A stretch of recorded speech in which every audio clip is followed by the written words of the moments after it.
What was the largest confrontation between war elephants? Welcome to Collapse, where history comes alive, and every video immerses you in the destinies of those who have shaped the world. Today, get ready to dive into the heart of a titanic clash. On that day, it wasn't just men who faced each other. It was armored colossi from Africa and India, hurling themselves against each other in a tumult of tusks and trunks. Never in all of antiquity had war elephants clashed in such large numbers. But before we set out on a new adventure, remember to like the video and subscribe to the channel so you don't miss anything. Thank you, and enjoy the journey.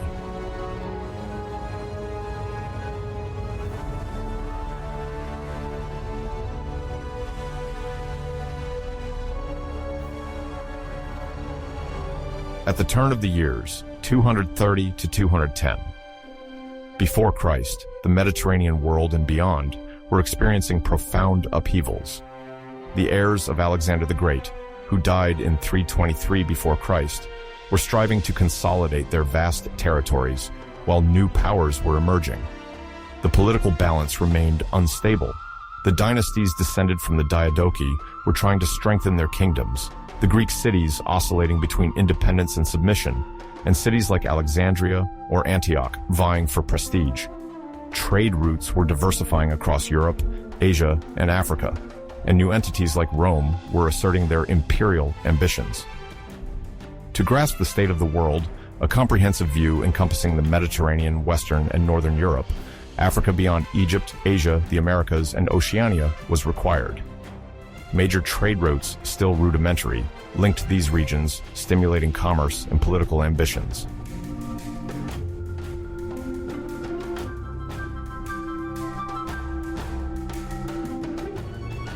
In this context, several figures stood out. The Hellenistic kings, Ptolemy, Seleucus, and Antigonus, founded the dynasties of the Ptolemies in Egypt, the Seleucids in Syria, Mesopotamia, and the Antigonids in Macedonia.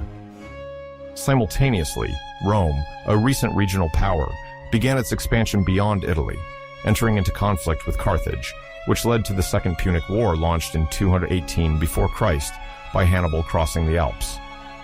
In northern Europe, Celtic tribes were dominant. On the Atlantic facade, tin and amber were being traded. In Asia, the Maurya empires in India and Qin in China were shaping their territories. Commercial exchanges, silk from the Far East, African gold, spices from the Indian Ocean, and grains from Egypt sketched an early form of globalization.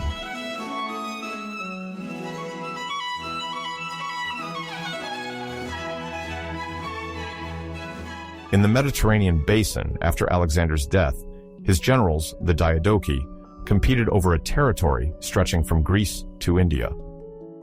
At the beginning of the 3rd century before Christ, 3 Hellenistic kingdoms dominated: the Ptolemies in Egypt and Alexandria, the Seleucids in Syria and Mesopotamia, then Antioch, and the Antigonids in Macedonia. Each dynasty sought to preserve a Greek legacy, including language, institutions, and urban planning, while integrating local specificities.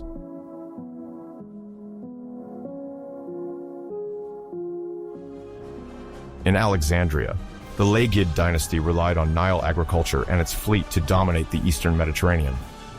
It controlled Cyprus and several coastal cities, strengthening its commercial position. The Seleucids, descendants of Seleucus III, possessed territory stretching from Syria to Mesopotamia, sometimes into Persia. Their multicultural kingdom required centralized administration with garrisons and communication routes. Antioch became a major center of culture and commerce.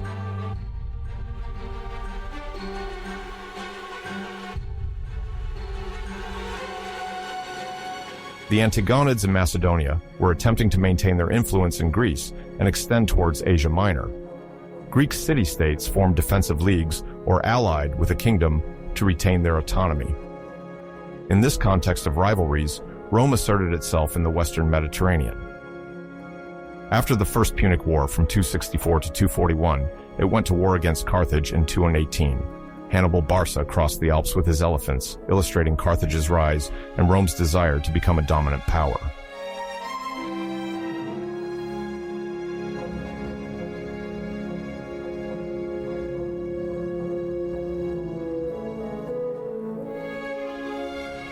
Between 230 and 210.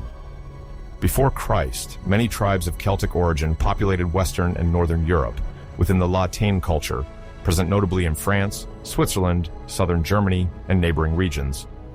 This culture was characterized by a strong artistic identity, with complex decorations on jewelry, weapons, and ceramics. The Celts did not form a unified empire, but were independent tribes with their social structures and active trade networks.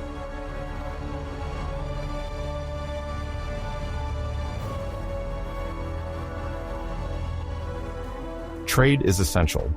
Tin, used for bronze, comes from the Atlantic coasts, notably Brittany and Cornwall, while amber comes from the Baltic Sea and is appreciated by Mediterranean elites. These land and river routes connect northwestern Europe to the Mediterranean, spreading goods and ideas. Greeks and Phoenicians also explore the Atlantic via the Pillars of Hercules, Strait of Gibraltar, showing an interest in the West.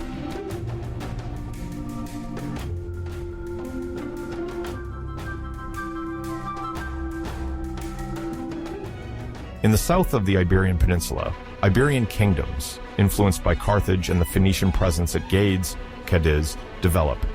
The Phoenicians, originating from the Levant, founded these prosperous colonies thanks to maritime trade, metallurgy, and fish salting.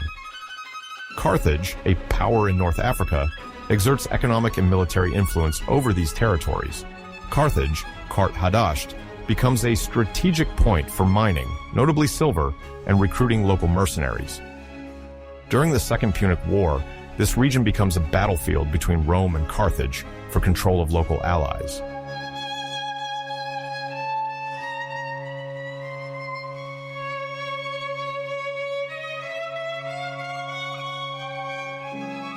Outside Ptolemaic Egypt, around 230 to 210 before Christ, Africa presents great political and cultural diversity. In the west, the Numidian kingdoms of Algeria and Tunisia, notably the confederations of the Massili and the Massiciles, rely on an elite cavalry renowned for its speed and harassment tactics. Whether allies or enemies of Carthage, the Numidian kings negotiate their loyalty based on the advantages received, such as gold, land, or political recognition.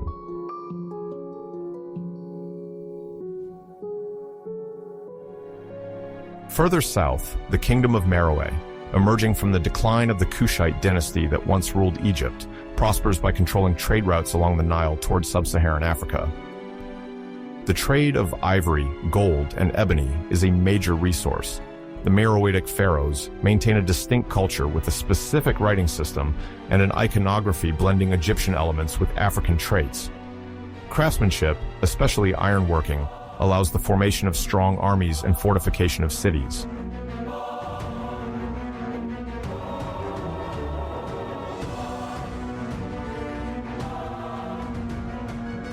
The prosperity of Meroe arouses envy and tensions with Ptolemaic Egypt, but does not prevent trade to the north. Greek and Phoenician merchants venture into the continent's heart to source ivory and spices. Meanwhile, the Berber populations of North Africa live according to varied structures, often in tribal confederations, sharing mountainous or desert territories.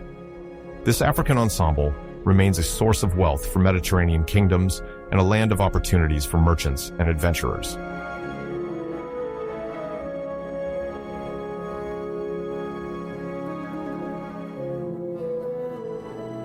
The Maurya Empire, founded in India by Chandragupta Maurya around 321 before Christ, reaches its peak under Ashoka from 268 to 232 before Christ. Converted to Buddhism, he makes it the state doctrine and engraves edicts in Prakrit across the empire, advocating non-violence, religious tolerance, and asserting his authority. Buddhism then spreads beyond India to Central Asia, China, and Southeast Asia.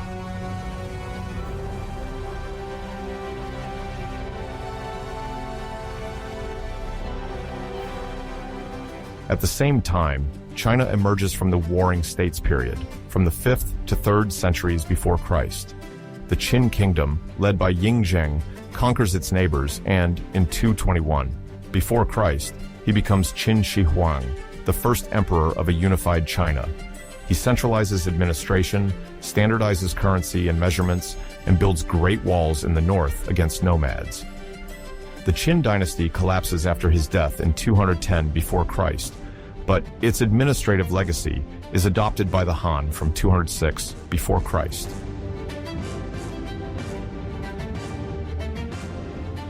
Between Maurya India and the Qin China, Central Asia hosts several regional powers, such as the Greco-Bactrian kingdoms and nomadic confederations. Trade along caravan routes, the future Silk Roads, facilitates the exchange of goods and ideas between East and West. Silk, jade, and horses are exchanged for gold, fabrics, and luxury items intended for Mediterranean elites, often via Sogdian or Parthian intermediaries controlling key stages.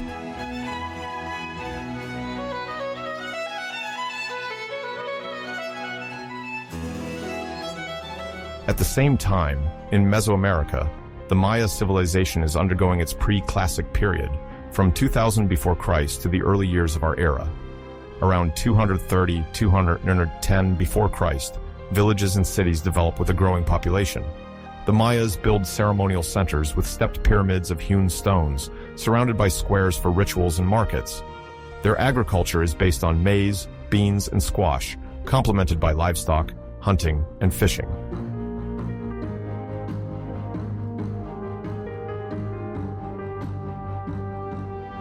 Further south, in South America, the Chavin civilization declines while new political entities emerge, such as the Paracas and Nazca cultures, recognized for their refined ceramics and textiles.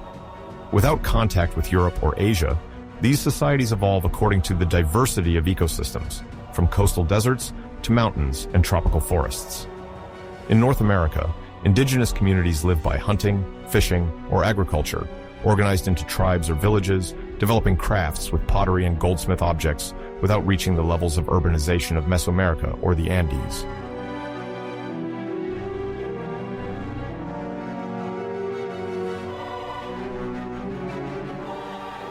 In the Pacific, Polynesian expansion continues, around 230–210. Before Christ, navigators colonize islands in Central Pacific, exploiting marine resources and establishing societies often governed by hereditary chieftainships. Isolated from the great dynasties of the ancient world, these populations develop their own beliefs and traditions, transmitted orally.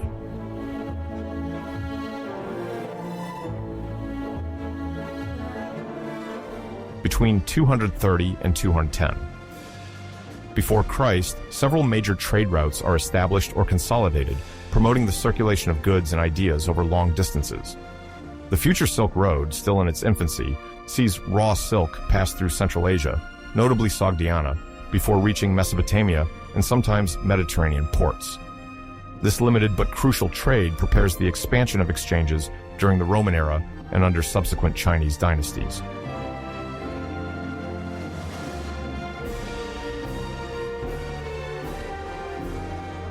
Another major corridor links the Red Sea to the Indian Ocean, importing spices, pearls, and exotic products through Egyptian ports like Berenice or Myos Hormuz. Spices, pepper, cinnamon, cardamom, are highly prized in Mediterranean markets for their medicinal, culinary, and luxury uses. Pearls from the Persian Gulf attract the elite of Alexandria, Antioch, and Pella.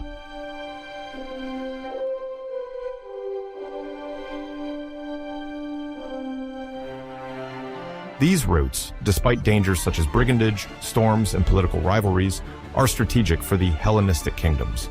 Egyptian wheat, a crucial resource, prompts the Ptolemies to secure maritime routes. The Seleucids seek to control the land routes between Iran and Syria to access Eastern products and tax caravans. Despite conflicts, commerce creates an interdependent world. These great routes form the foundation of a nascent international trade, spreading technologies, beliefs, and lifestyles from the Atlantic to the Pacific.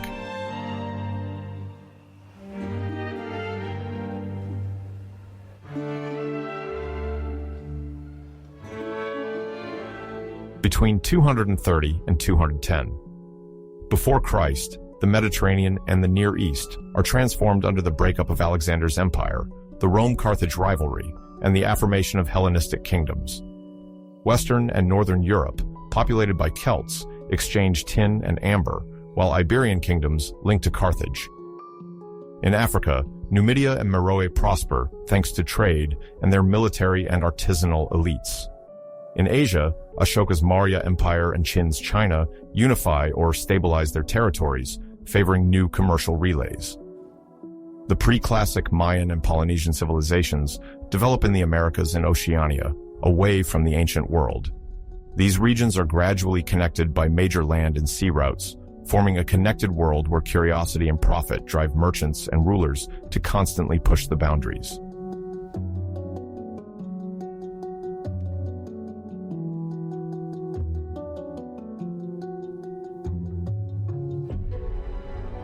Alexander the Great dies in Babylon in 323 before Christ, leaving a vast empire from Macedonia and Greece to Egypt and India. No solid heir is designated, leading to heated negotiations among his main generals, the Diadochi, to divide up the territories. These negotiations take place in Babylon, recently conquered by Alexander, during the partition of Babylon.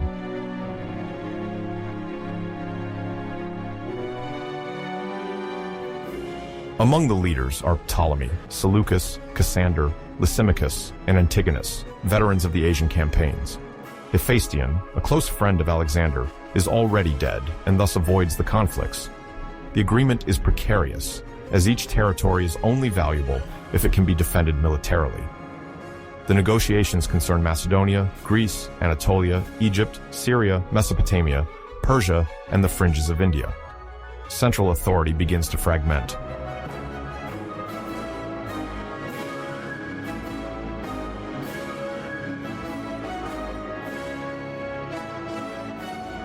The compromise designates two theoretical kings, Philip III, Aridaeus, Alexander's half-brother, and Alexander IV, his posthumous son who is still a baby.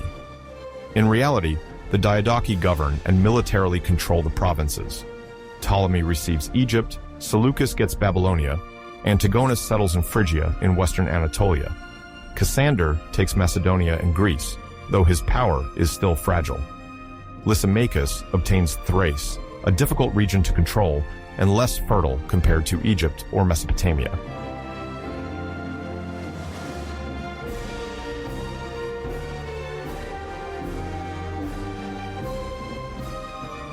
The division quickly sparked conflicts over the extent of powers. Ptolemy considered himself legitimate in all areas around Egypt, notably Cyrenaica, and sought to make Alexandria a major port with a powerful fleet. Seleucus, initially confined to Babylonia, jealously monitored Mesopotamia and Persia, keys to trade, and the prestige of Alexander. The tensions were such that barely a few years after Alexander's death, all the Diadochi went to war. This period, from 322 to 281 before Christ, is called the Wars of the Diadochi, alternating between violent phases and ephemeral truces.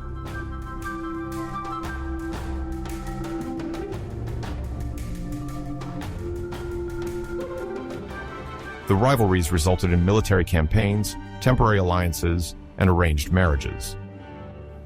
The Battle of Ipsus in 301 before Christ was decisive. Antigonus, who wanted to reconstitute the empire, died there.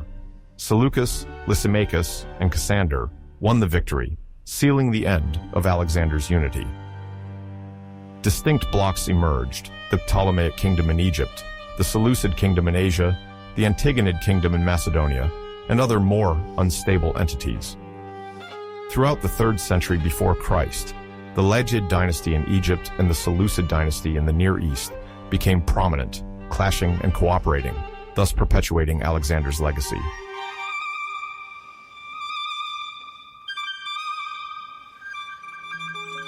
Among the Diadochi, Ptolemy, nicknamed Soter, savior in Greek, consolidated a solid kingdom. Installed in Egypt from 323 before Christ as satrap, he freed himself from the theoretical power of his former colleagues and proclaimed himself king in 305 before Christ. Egypt, rich thanks to the Nile and its millennia-old history, benefited from fertile territory. Ptolemy focused on controlling the grain warehouses, managing the cereal production of the Delta and the Nile Valley, a major asset to feed the army and population, and to negotiate with other Mediterranean powers.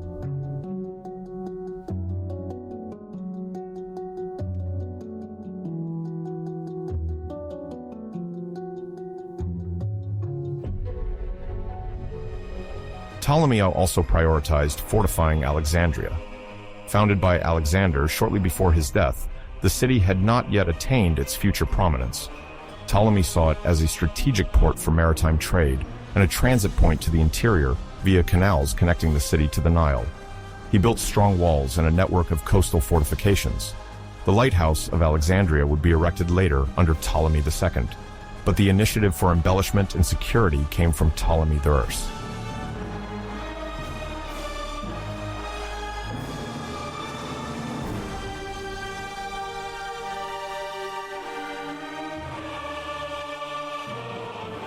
To attract scholars and thinkers, the sovereign encouraged cultural growth and laid the foundations for the future Library of Alexandria, a symbol of ancient knowledge. Under his rule, the city welcomed artists, philosophers, and scholars. Soter understood that a kingdom administered by Greek colonists could endure if it combined military power with intellectual and religious influence. While not denying Egyptian culture, he established a Hellenized power where Greek became the main administrative language, while preserving the cult of the ancient gods, notably in Memphis and other major centers.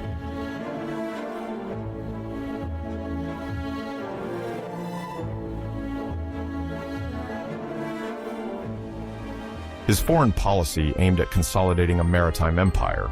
He relied on his relations with several islands in the Aegean Sea, forging alliances and trade agreements. This ambition clashed with the claims of other Diadochi, like Antigonus, leading to crucial naval battles to control the trade of grain and luxury goods between the Arabian Peninsula, the Indian Ocean, and the Hellenistic markets. Through dynastic marriages, he concluded temporary pacts with other royal courts, avoiding isolation. However, he watched the eastern border, notably Syria, Palestine, and Phoenicia, strategic areas contested by his peers.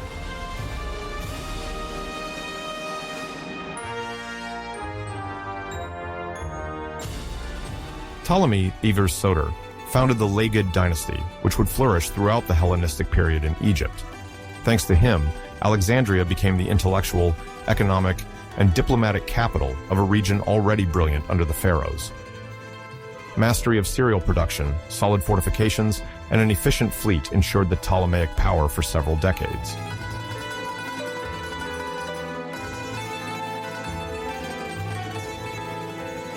Seleucus, initially positioned secondarily in the partition of Babylon, proved to be one of the politically and militarily most skillful Diadochi.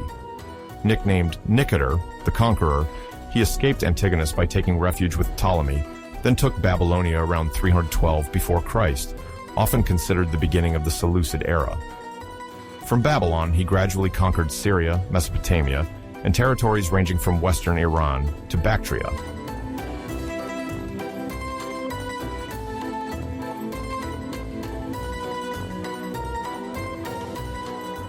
In northern Syria, he founded or renamed several cities, including Antioch, his future capital, near the Orontes and the Mediterranean coast, a strategic location for controlling trade routes between mainland Asia and the Aegean. Antioch and Seleucia Pieria on the coast ensured dual maritime and riverine control, facilitating land trade to Mesopotamia and Persia.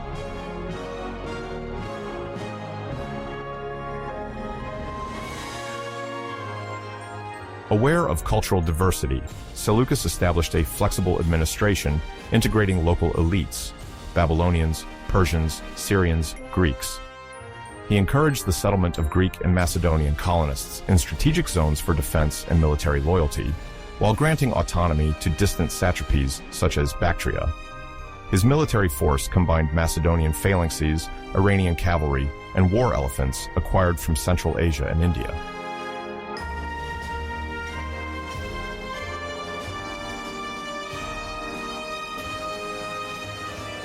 The mastery of Syria and Mesopotamia brought agricultural resources and a major commercial crossroads.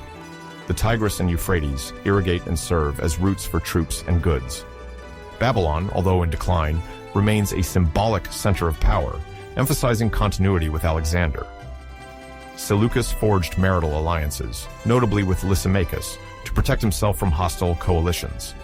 Around 306 before Christ, he proclaimed himself king, formalizing the Seleucid kingdom, distinct yet inspired by the Macedonian legacy.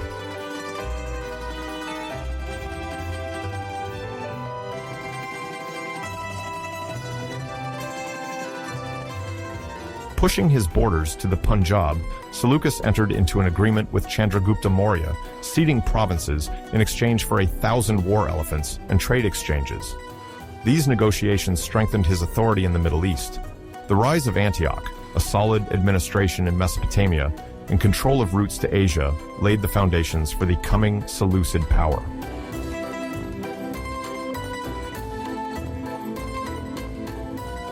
Despite the structuring of the Ptolemaic and Seleucid kingdoms, tensions persist. The main area of friction is Coele, corresponding to present-day Lebanon and Palestine. This region, coveted for its Phoenician ports and strategic position, is the subject of a constant struggle between the two dynasties. The Ptolemies want control of the Phoenician coast to access the maritime route to Anatolia and the Aegean Islands. The Seleucids considered that Syria should remain unified under their authority, with Babylon and Antioch linked to these territories.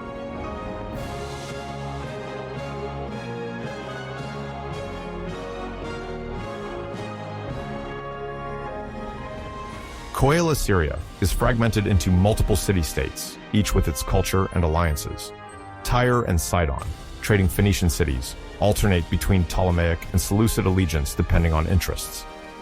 The less accessible mountainous interior contains crucial routes connecting Egypt to northern Syria. Tribal and political divisions facilitate intrigues, with local leaders switching sides, especially when one side is weakened, offering opportunities to the opponent.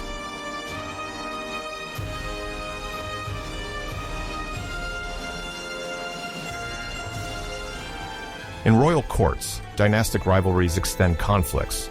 Successions provoke disputes between brothers, uncles, and cousins. Arranged marriages, intended to strengthen alliances, also create jealousies. This climate prevents lasting peace. Ptolemy: I must remain vigilant against Demetrius Poliorcetes, son of Antigonus, active in the eastern Mediterranean. Seleucus must deal with the descendants of Antigonus, refusing the loss of Alexander's empire. These rivalries add to the geopolitical struggle around Coele, a vital corridor of commerce between Egypt and the Fertile Crescent.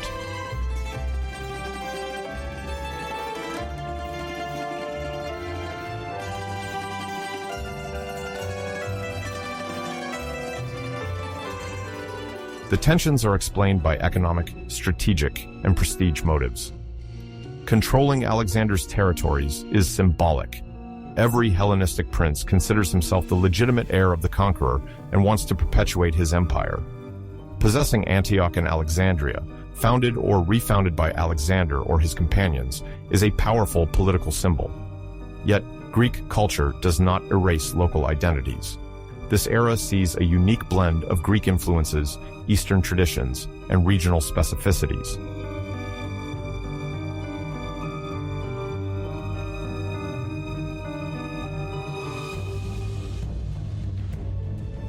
Between the 3rd and 2nd centuries before Christ, recurrent conflicts over Coele and other buffer zones mark the relation between the Ptolemies and Seleucids. Sometimes a Ptolemaic sovereign advances and fortifies strategic positions, while sometimes a Seleucid king resumes the offensive and pushes the frontier southward. This rivalry, born after the wars of the Diadochi, translates to a series of Syrian wars, with the Battle of Raphia in 217. Before Christ as a highlight. From the formation of these dynasties, we perceive the intensity of rivalries stemming from the fragmentation of Alexander's empire, shaping the political map of the Near East and the Eastern Mediterranean for several generations.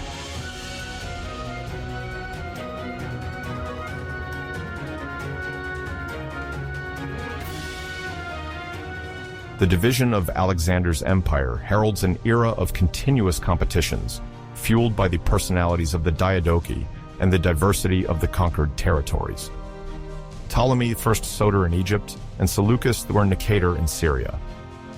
Mesopotamia established their kingdoms as major powers of the Hellenistic world, founding a long rivalry centered on Coele, whose control reflects the balance of power. Alexander's legacy is fragmented, while still preserving the ideal of spreading Greek culture in multicultural regions, administering according to Macedonian principles while taking local traditions into account, and maintaining the dream of a unified empire under Alexander's former companions. This ideal, mixed with ambition and diplomatic necessities, remains fragile and results in a precarious equilibrium characterizing the 3rd century before Christ in the Mediterranean and Near Eastern world.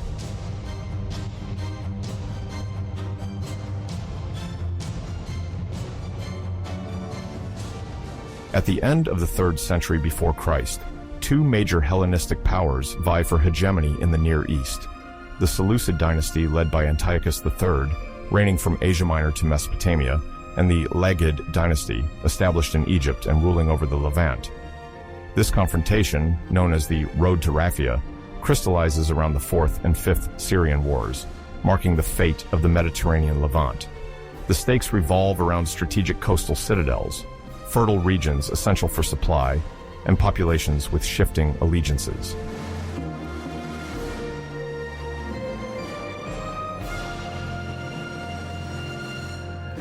In 219 before Christ, the tension between the Seleucids and the Ptolemaics reaches a critical point. Antiochus III, a young, ambitious ruler, seeks to restore Seleucid authority over regions once conquered, but now under Egyptian influence. The Lagid kings, from Ptolemy III to Ptolemy IV, strengthen their power over the cities of the Syro-Phoenician coast, supported by the economic surplus of the Nile and active maritime trade. The Levant, notably Judea and Coeli Syria, is a major economic and military pivot. Antiochus III's desire to reclaim Seleucia Pieria, a vital port near the mouth of the Orontes, triggers the conflict.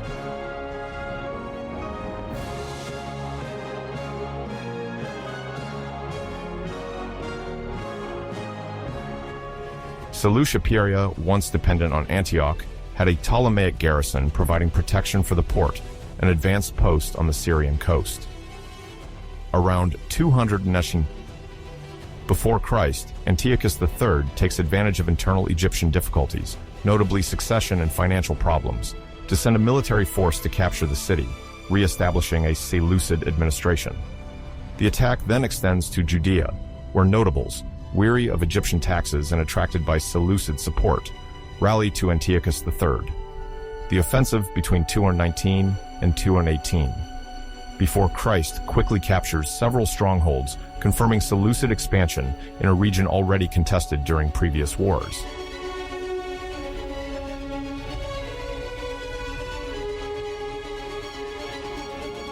Ptolemy IV's response, initially cautious, quickly manifests. The young Lagid ruler, known for his luxurious court life, is perceived as reluctant to face direct confrontation. Yet, his advisors, notably Sosibius, urge him to act to preserve the Egyptian domain, fearing that losing strategic points in the Near East would weaken Alexandria's trade monopoly inherited from Ptolemy I.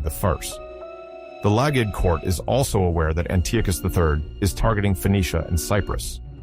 To slow the Seleucid advance and demonstrate his ability to defend his allies, Ptolemy IV sends troops to Judea. The year 218, before Christ sees skirmishes and sieges without decisive victory, a prelude to the Battle of Raphia in 217, the pinnacle of the 4th Syrian War.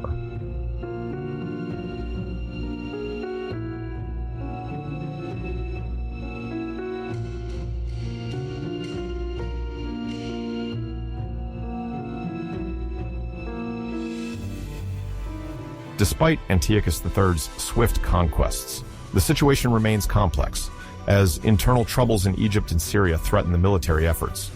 The war is not limited to a confrontation between 2 external powers. It is also marked by internal power struggles that influence the conflict and destabilize the kingdoms.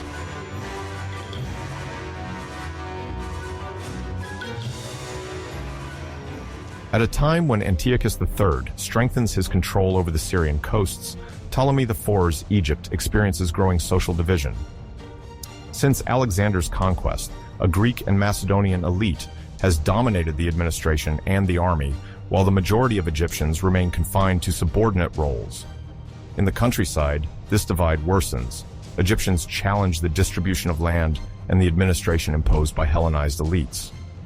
Under Ptolemy IV, the tax burden increases to fund projects in Alexandria and an expensive fleet, fueling resentment and sporadic revolts around 218 in Thebes and the Fayoum, where some Egyptian leaders claim autonomy from the court.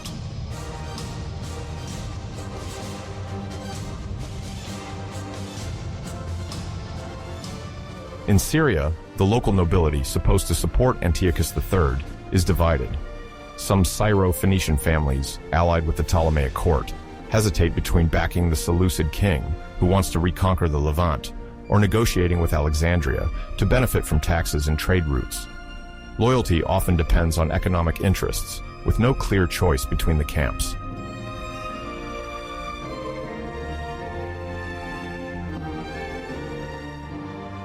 Judea is on the front line, torn between the Lagid alliance and Seleucid promises of tax relief and religious autonomy. After the capture of Seleucia Pieria, Antiochus III presents himself as a liberator, promising the preservation of cultural identities, but the Syrian nobility remains divided, cautious, due to memories of Seleucid campaigns.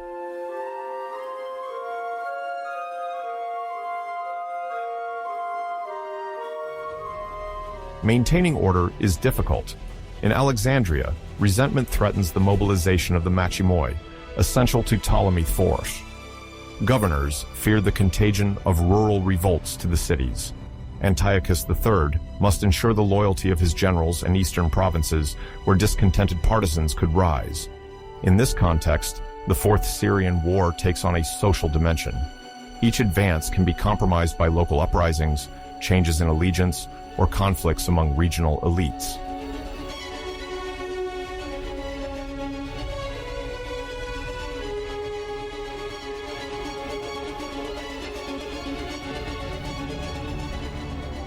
Antiochus III and Ptolemy IV, aware that military strength alone is not enough, develop propaganda and diplomatic strategies to assert their legitimacy.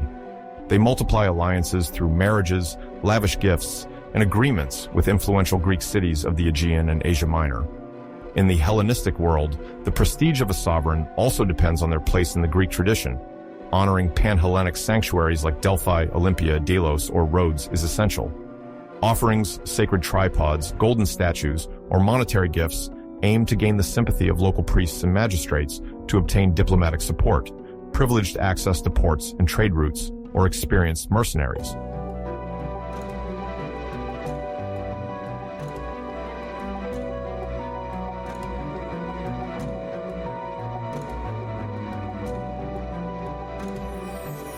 The Ptolemaic court strengthens its alliances in the Aegean world, notably with Rhodes, known for its fleet.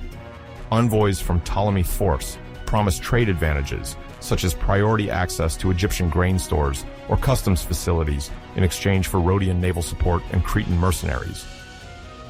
Alexandria also emphasizes the legacy of Alexander the Great, asserting that the Lagids are his legitimate successors.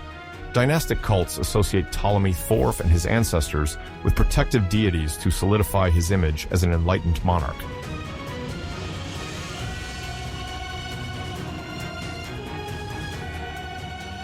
Antiochus III responds by sending ambassadors to counter Ptolemaic influence in major Greek sanctuaries, touting the restoration of Seleucid territories and the protection offered to cities that support him.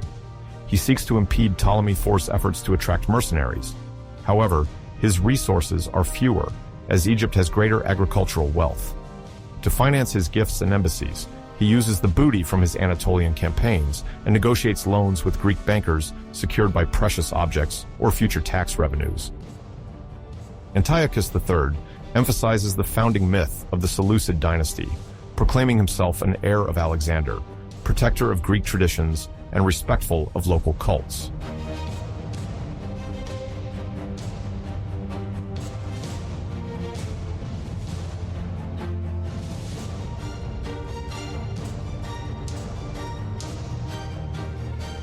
Propaganda operations are sometimes accompanied by diplomatic marriages. Some hesitant Syrian nobles are offered advantageous unions with the Seleucid royal family, ensuring their loyalty. The Lagids also use this lever.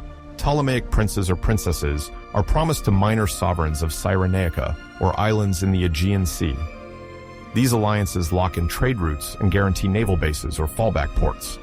Beyond ally consolidation, they have a symbolic role. For the Greeks, matrimonial alliances convey the idea of a community of blood and destiny. By tying their fate to various partners, the great kingdoms affirm their legitimacy in Syria and prepare for the culminating campaign at Raphia.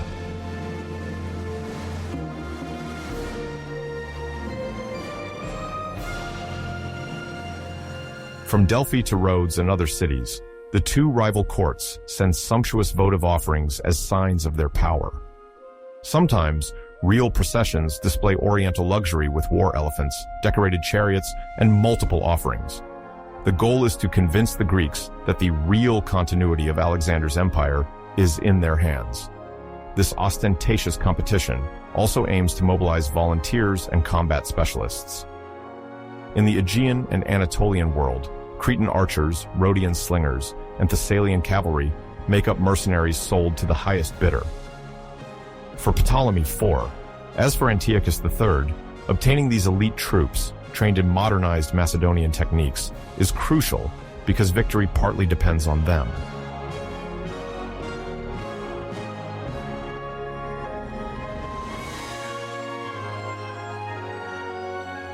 In the months leading up to the confrontation, the Fourth Syrian War is played out as much in diplomacy as on the ramparts.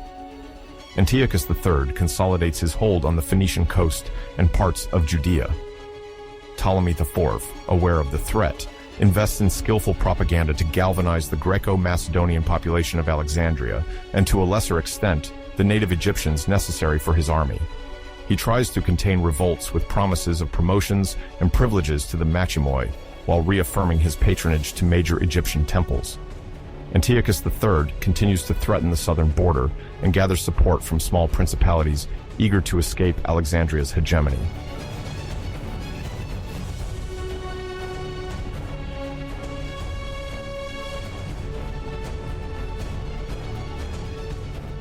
Hopes and fears mix in both camps. Supporters of Antiochus III wish to restore the Seleucid dynasty's prestige, while those of Ptolemy IV count on Egypt's financial and naval superiority to curb an enemy deemed arrogant.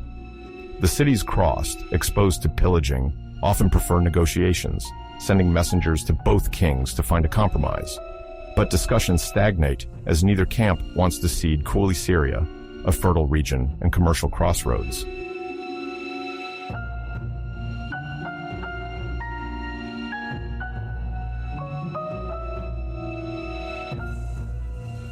On the eve of the Battle of Raphia, all forces are mobilized. Victory is not assured, but the destiny of the Levant will be decided in this decisive confrontation, a result of dynastic rivalries, internal revolts, and propaganda. In the shadows, the idea emerges that the conflicts will only escalate, announcing the Fifth Syrian War. The road to Raphia symbolizes the ruler's race towards fleeting glory and the march towards a major political reconfiguration with repercussions beyond the Hellenistic world. The outcome will change the situation, but prolong the conflicts fueled by the ambitions of kings, the quest for wealth, and the desire of cities to preserve their rights. Under this tension, the history of the Eastern Mediterranean will remain marked by these Syrian wars, major milestones in the rivalry between Alexander's heir dynasties.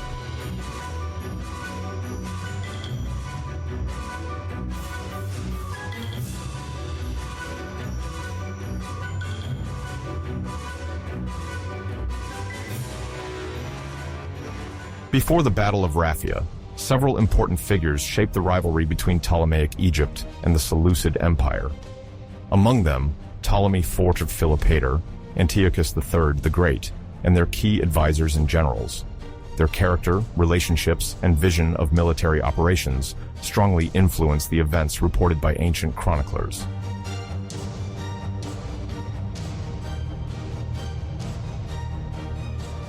Son of Ptolemy III, Ptolemy IV reigns over Lagged Egypt during a period of military and political challenges. Born around 244 before Christ, he inherits a prosperous dynasty capable of competing with the other heirs of Alexander. Often criticized for his taste for luxury and courtly pleasures, he surrounds himself with courtiers, artists, and favorites who facilitate this lifestyle, opposed to the military austerity of his adversaries. However, behind this facade lies a strategic mind, notably thanks to the influence of his minister, Sosibius.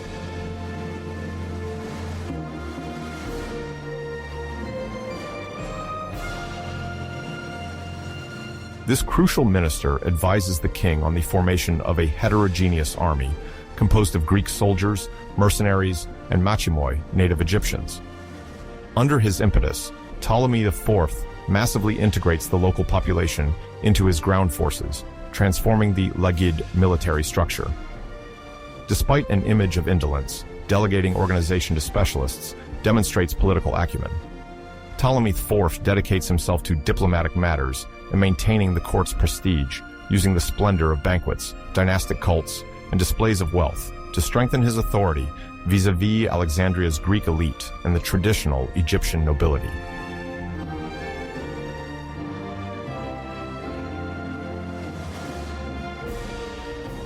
The posterity will retain a complex image of Ptolemy IV, oscillating between a flamboyant leader, eager for pleasures, and an innovative strategist when it comes to defending his interests.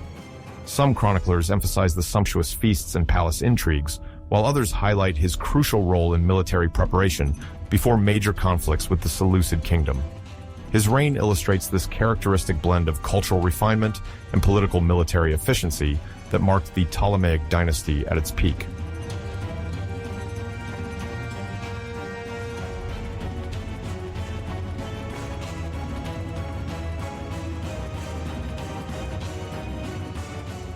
Antiochus III, nicknamed the Great by ancient authors, is one of the most ambitious Seleucid rulers. Ascending to the throne around 223 before Christ, after the death of his brother Seleucus III, he inherits an empire threatened by internal revolts and the competition of other Hellenistic powers.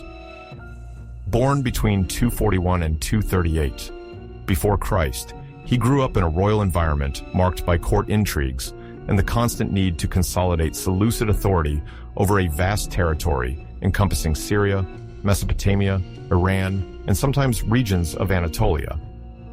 Numerous accounts describe him as a charismatic leader capable of uniting different peoples and armies through a sharp sense of diplomacy and propaganda.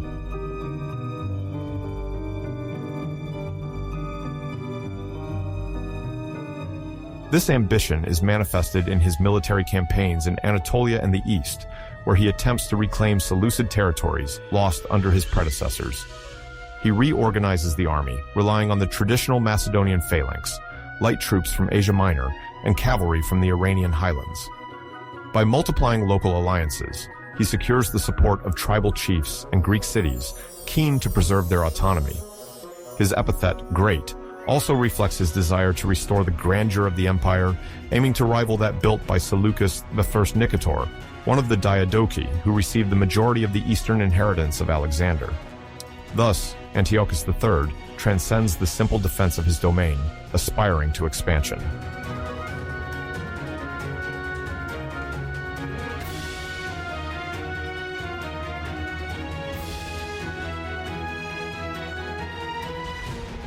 Despite his conquering profile, Antiochus III is also interested in the administrative and cultural aspects of kingship. He promotes the establishment of military colonies and encourages the founding of cities, thereby strengthening Seleucid power while spreading Hellenization.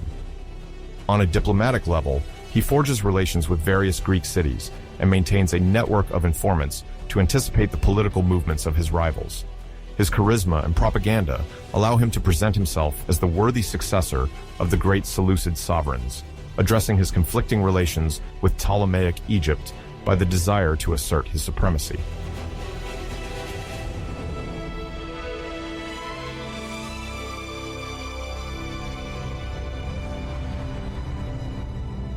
Ptolemaic Egypt owes much of its military mobilization to shadowy figures like Sosibios and Polycrates of Naucratis. Sosibios, the eminence grise of Ptolemy IV, plays a key role in Egyptian strategy. Coming from an influential family or rewarded for his skills, he is the king's main advisor for domestic and foreign policy. Polycrates of Naucratis, a former naval officer or high-ranking magistrate, stands out for his mastery of logistics and organization. Together, they raise troops, negotiate with Greek cities, and recruit competent mercenaries.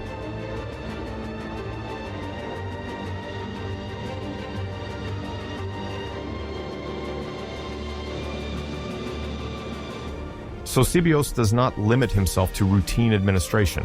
He encourages the broadening of recruitment to local populations, hitherto confined to subordinate roles, in order to strengthen the Ptolemaic army against the Seleucid threat. Polycrates manages intendant duties, organizes river convoys along the Nile, supervises the maintenance of ships stationed in Alexandria, and ensures the transit of war elephants, a key asset.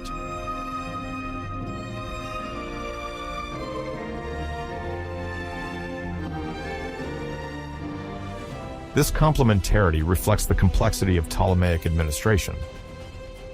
While Sosibios oversees policy and strategy, Polycrates ensures their implementation on the ground.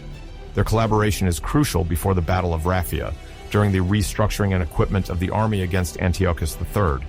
Their actions also reinforce the authority of Ptolemy IV, who appears as a well-advised king, capable of uniting all components of Egyptian society.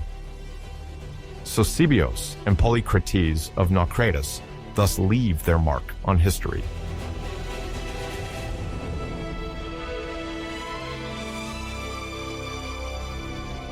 In the Seleucid camp, two generals stand out for their ability to coordinate military operations and adapt to circumstances: Zeuxis and Diadochi the Aetolian. Little is known about their origins, but their names often appear in campaign accounts under Antiochus III. Zeuxis, sometimes a governor of a strategic province, plays a key role in securing trade routes and administering territories. Diadochi, nicknamed the Aetolian after his region, Aetolia in northwestern mainland Greece, has extensive experience as a mercenary or officer with a good knowledge of Greek and Macedonian tactics.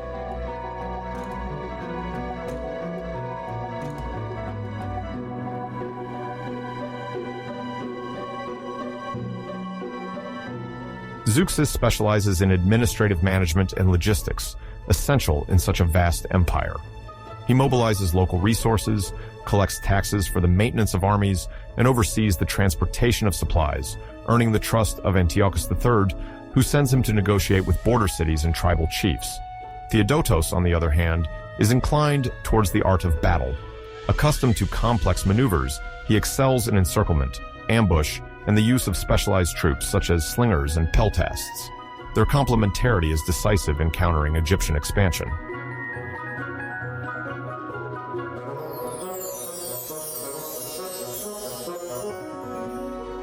Before the Battle of Raphia, Zeuxis organizes the logistics of moving troops from inner Syria to the fringes of Coeli Syria, ensuring a continuous flow of supplies, horses, and pack animals, crucial for the army. Diadochi trains recruits and integrates various allied forces into the Seleucid army, exploiting the advantages of war elephants and heavy cavalry while monitoring the vulnerabilities of an extended front. Together, they illustrate the Seleucid capacity to combine administrative rigor with tactical insight.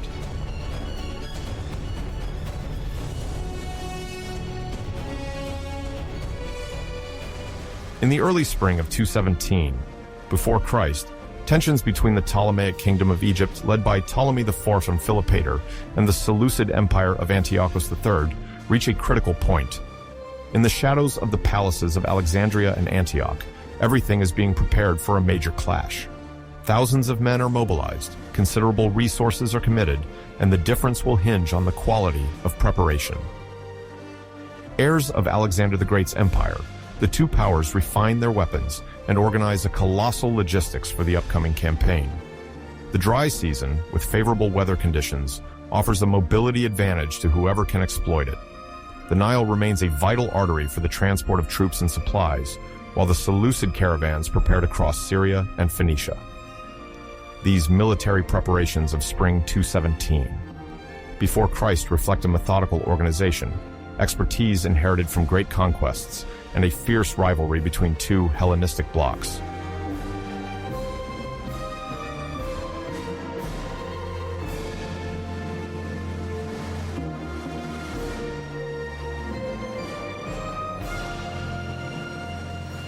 A major challenge for the Ptolemies is the composition of their army.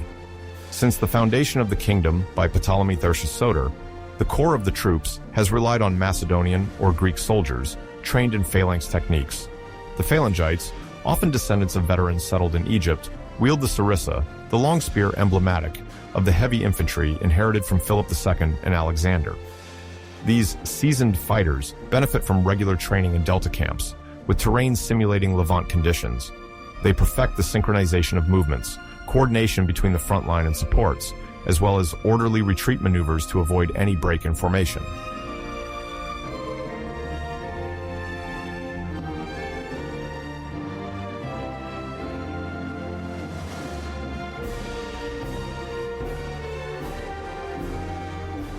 For the first time in Ptolemaic military history, this traditional core is reinforced by the massive integration of native Egyptian soldiers, the machimoi, recruited from among the common people. Previously confined to roles of garrison, militia, or police in rural areas, they now receive the status of frontline soldiers. This decision results from the influence of ministers like Eusebius and Polycrates of Naucratis, who reminded Ptolemy IV of the necessity to mobilize all human resources. The machimoi undergo accelerated training, group cohesion, defensive armament, understanding of orders in Greek, and sometimes approximate handling of the sarissa. Greek or Macedonian officers supervise, with interpreters facilitating communication in the face of the language barrier.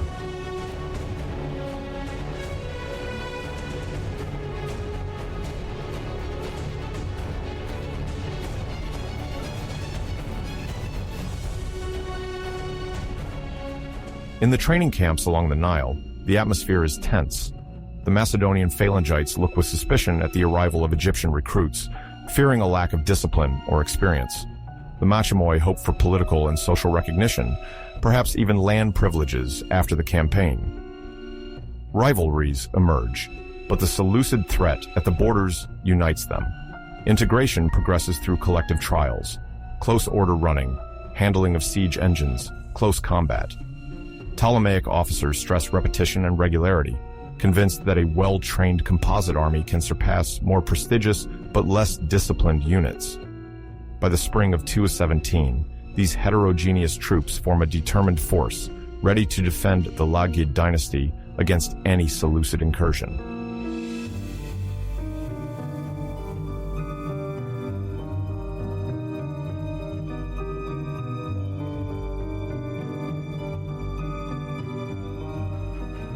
Beyond the phalanx and cavalry, the tactical strength of Hellenistic armies also relies on war elephants. Since Alexander, rulers who possess them enjoy an advantage in sowing panic or breaking infantry formations. Among the Ptolemies, these pachyderms mainly come from regions near Eritrea or Sudan, where the capture of savanna elephants, Loxodonta africana, is the subject of expeditions. These beasts, smaller than Indian elephants, remain formidable due to their mass, strength, and ability to frighten horses and infantrymen. Their more nervous temperament requires long and precise training. The Mahouts, often recruited from local groups familiar with the desert and regions near the Red Sea, must accustom the animal to the sound of trumpets, crowd movements, and the clattering of weapons to prevent panic in combat.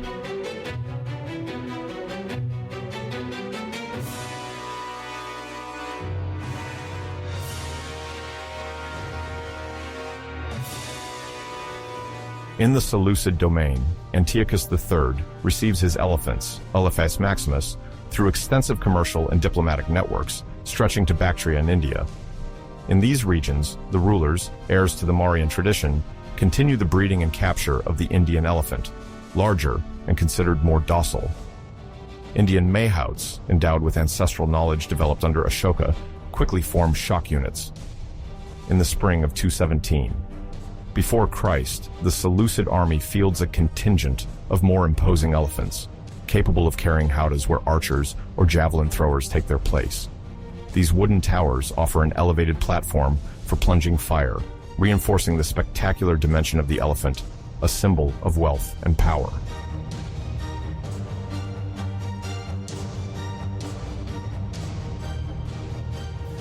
The size difference between African and Indian elephants is significant. A larger elephant impresses the enemy's horses more. The cavalry fears that the mounts will panic in the face of these animals, unknown to them. Egyptian instructors organize training sessions to accustom the horses to the presence of elephants, gradually bringing them closer near the Nile. The Seleucids implement similar arrangements in Syria. Each camp seeks to limit the negative psychological impact while using their elephants to sow confusion in enemy lines. At the same time, the defensive equipment of the beasts is perfected with leather or metal plates to protect their fronts and flanks.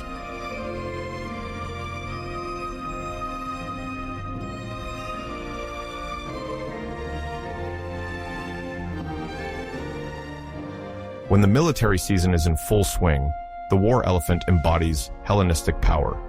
Each ruler bets on a strong symbolic value and an effective terror. Aligning several dozen elephants suggests an assured victory or a clear advantage. Despite the high costs of capture, transport, and training, both camps invest in this weapon that, a century ago, had already shaken Alexander's phalanxes in India. Ptolemies and Seleucids want to be part of this continuity, convinced that the elephant remains a guarantee of tactical excellence, soon to be put to the test under the Levantine sun.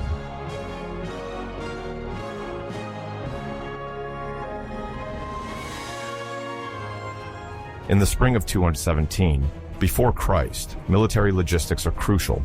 Phalanx, cavalry, and elephants need regular supplies: food, fodder, spare parts, weapons, and siege equipment.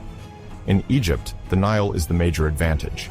This river, several thousand kilometers long, serves as a rapid route to move troops and goods from north to south, avoiding terrestrial difficulties. The Ptolemies have established a river navy to secure this traffic. Small, light galleys, the lembi, navigate between Memphis, Alexandria, and strategic points, transporting soldiers, wheat, fresh water, weapons, and equipment.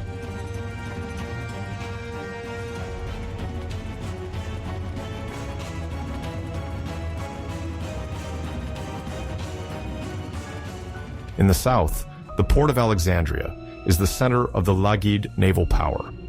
Triremes and quinqueremes, ships suited for the Mediterranean, are built and repaired there.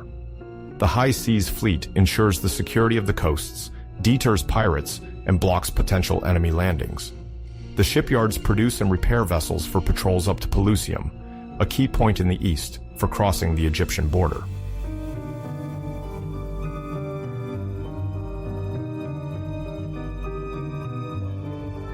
Among the Seleucids, the territory extends from Asia Minor to Bactria without a river comparable to the Nile. The logistics rely on a chain of citadels and caravans linking Antioch, Apamea, Damascus, and southern cities. These relays allow soldiers to rest and pack animals to be cared for. The conveyance of food and fodder is done overland. Antiochus III also relies on the Phoenician ports, Tyre or Sidon, ready to receive ships, although their facilities are less significant than Alexandria. A large Seleucid fleet for massive landings is, however, lacking.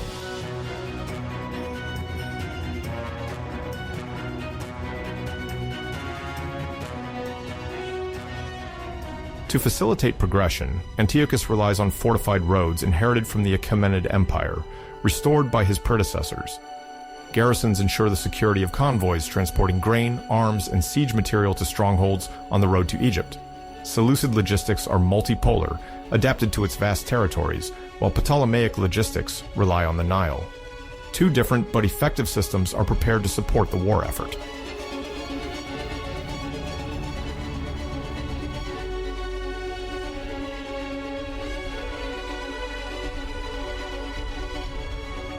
Every war demands considerable resources, and the two Hellenistic powers are well aware of this. On the Egyptian side, Ptolemy IV Philopator, advised by Sosibius and other ministers, knows that the sinews of war lie in the ability to pay troops, maintain elephants, and sustain supply lines. In the spring of 217, an euergetic gold strike is launched. This process involves striking new gold coins, sometimes marked with dynastic symbols or the king's effigy, to quickly raise funds for the mercenaries' pay and recruitment. The bankers of Alexandria, often linked to the powerful temples of Serapis or Isis, store the ingots and guarantee the currency's value. The sanctuary's vaults, used as cash reserves, also serve to finance these operations. Ptolemy borrows from the temples, with a promise of repayment accompanied by interest or tax exemptions for the clergy.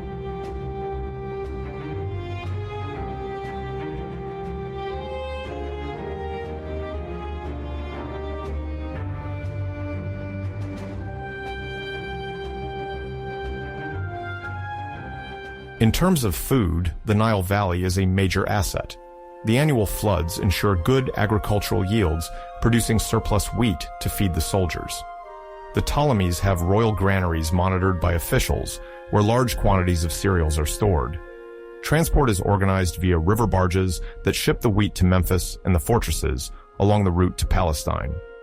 Moreover, African elephants require specific plant rations delivered from fertile regions or cultivated near the Nile. Artisans also make the necessary equipment for these animals, such as reinforced harnesses, leather protections, and temporary combat towers. This heavy logistics put a significant strain on royal finances, highlighting the critical importance of the gold strike.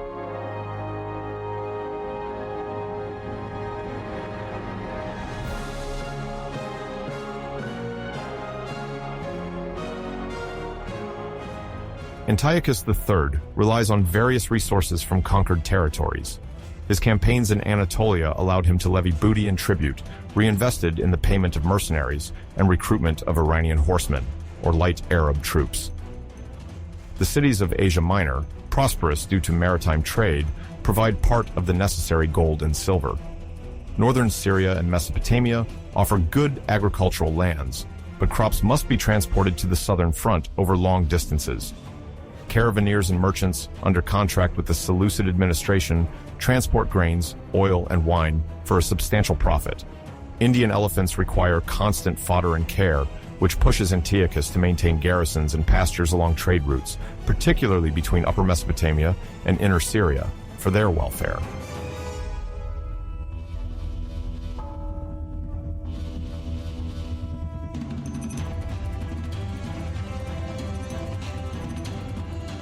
The morale of the troops largely depends on the regularity of pay. Seleucid officers, including generals Zeuxis and Theodotus the Aetolian, know that a delay can cause desertions or mutinies, especially among foreign mercenaries. The royal treasury is mobilized as never before, and new coins minted with the effigy of Antiochus III circulate, celebrating his grandeur and authority. These coins, distributed in the markets of Syria and Phoenicia, reinforce the Seleucid power and obedience to the king.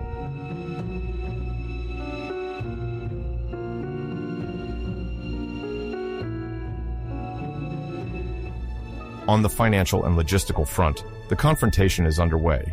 Each side is strengthening its ability to sustain a war that could last many months or campaigns. The Ptolemies rely on the stability of the Nile, centralization in Alexandria, and a generous currency to galvanize the people and army. The Seleucids count on the vastness of their territories, the diversity of resources, and Antiochus's recent successes in Anatolia to bolster their treasury.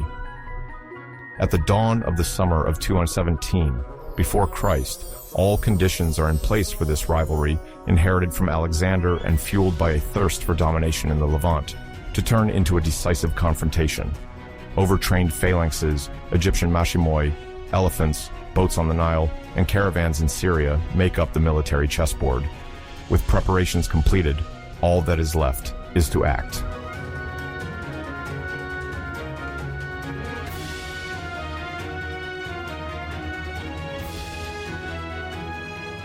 At the turn of the summer of 217, before Christ, tensions between the Laggid kingdom, led by Ptolemy IV of Philopator, and the Seleucid kingdom, under Antiochus III, concentrate in the strategic region linking Egypt to Colli Syria. This arid and difficult-to-cross stretch of land includes the Sinai Desert, feared for its extreme heat, sandstorms, and scarcity of water points. Access to the southern Levantine coast via Gaza is a major objective, as it ensures control of coastal trade routes used by Greek, Phoenician, and Nabatean merchants.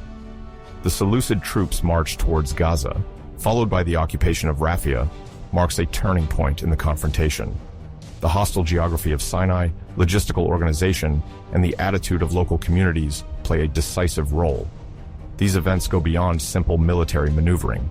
They show how both powers adapt their tactics to this challenging theater where every water point counts and where troop cohesion often makes the difference between victory and defeat.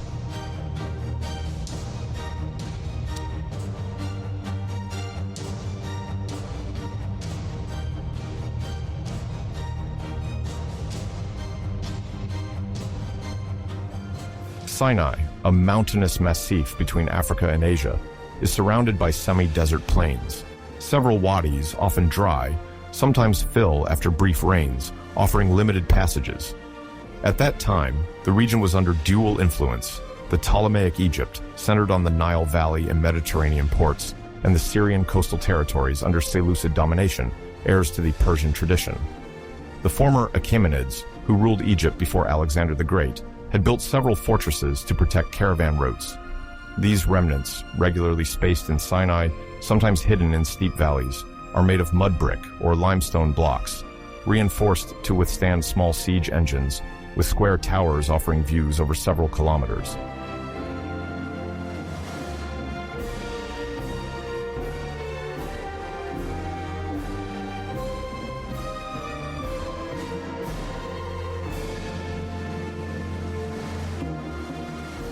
Wells, dug deep to reach unstable aquifers, are essential for the survival of caravans and garrisons. Controlling or destroying these water points confers a major strategic power. An army deprived of supplies is doomed to dislocation. Sinai is dotted with detachments tasked with holding these wells, often composed of locals enduring the heat. Camels, capable of walking for several days with little water, transport food, weapons, and rudimentary war machines. Camps near wells allow for replenishing reserves before advancing into more hostile areas where no well is known.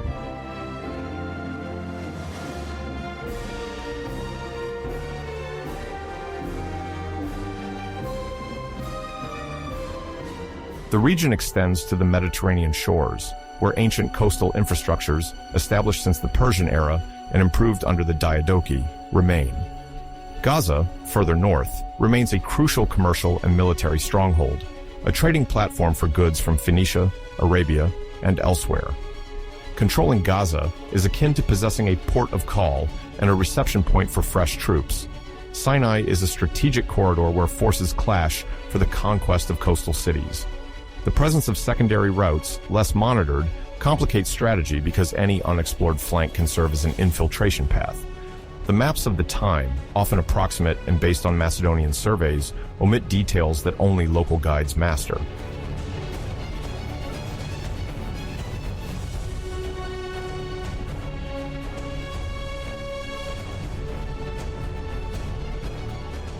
For the Egyptians, mastering the Nile is a major asset for quickly moving supplies and troops before crossing the Sinai from Pelusium at the easternmost edge of the delta. However, the Ptolemies must ensure the loyalty of the garrisons between Pelusium and Gaza. Antiochus III benefits from the support of Syrian elites and maintains good relations with local populations, sometimes in favor of more flexible fiscal policies than those in Alexandria. Geography, fortresses, wells, wadi beds, intertwines with diplomacy. Neglecting one factor can lead to heavy setbacks.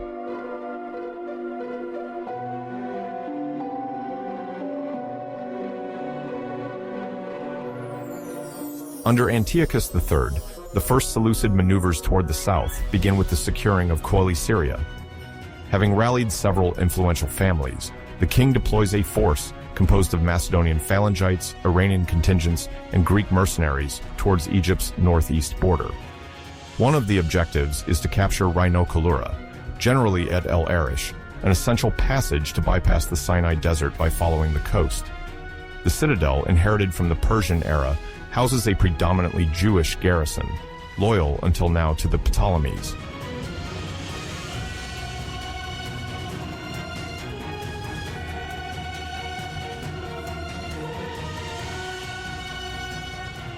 The arrival of Antiochus III unsettles these troops.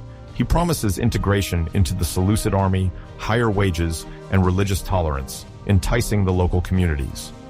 The garrison quickly surrenders, facilitating the Seleucid advance. This success, although modest, reveals cracks on the Egyptian periphery, exploited by the sovereign.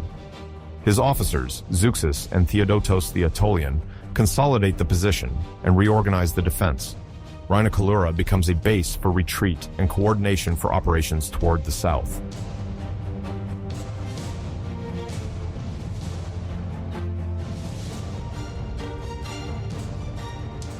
Gaza is the next step. Since antiquity, it has been a major crossroads for caravans between Arabia, Egypt, and the eastern Mediterranean. Capturing it would allow Antiochus to establish himself at the threshold of the Egyptian border, but advancing towards Gaza requires crossing vast sections of the Sinai while ensuring a constant supply. Each halt necessitates protecting water points, forts, and corridors. the immense desert poses a logistical challenge, requiring precise calculations of distances and water resources.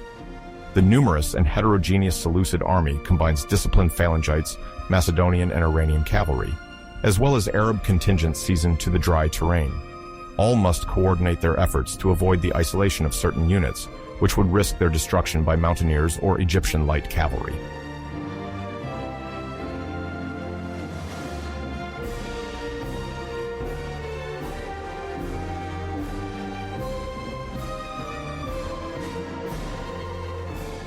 Zeuxis and Diadochi established defensive relays in the former Persian strongholds. Soldiers are encouraged to treat civilians correctly to rally support. The official message presents the Seleucids as liberators from a distant and burdensome Ptolemaic yoke. The tactic pays off. The army progresses without major resistance, except for a few skirmishes. Antiochus knows that the decisive battle will not take place in the desert, but at the Egyptian border. All eyes turn to Raphia, an advanced post on the southern border, a crucial lock on the road to Gaza.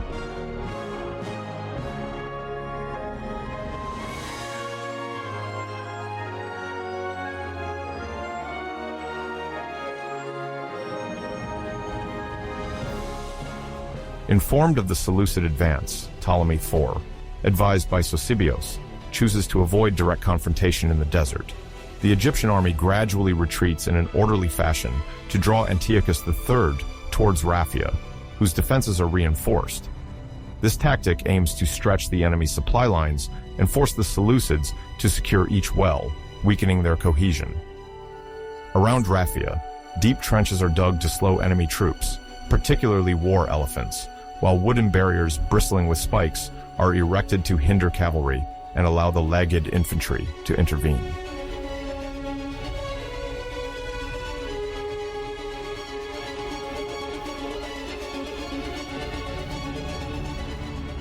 Sosibios oversees logistics, gathering of provisions, water storage, defense checks, and mobilization of new soldiers from the Nile Delta. The Machimoi, Egyptian soldiers by origin, are essential to this strategy. Seasoned in desert conditions, they lead small mobile units to ambush Seleucid scouts, forcing Antiochus to deploy more patrols to protect his convoys. These skirmishes do not stop the advance, but slow it down and wear down the morale of the troops, fatigued by the heat and the required caution.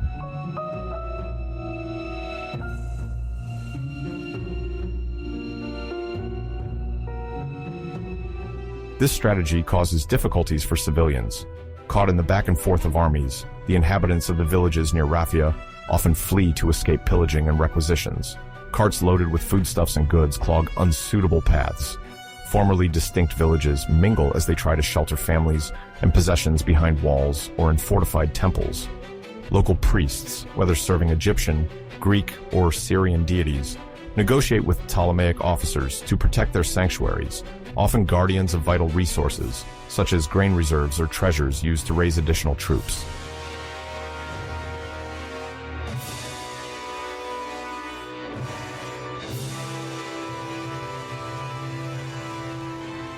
While Raphia prepares to resist, Alexandria buzzes with the rhythm of official bulletins intended to reassure the population and the Greek elites.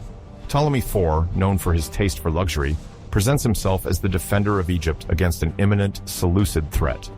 He increases religious offerings and organizes processions to invoke the protection of the gods over the lagged army. Royal propaganda seeks to make intrigues and frivolous pleasures forgotten to spread the image of a sovereign ready to protect his lands. In Raphia, flags and inscriptions in the king's name, visible on the walls, remind everyone, including the refugee civilians, that the Egyptian army is in charge.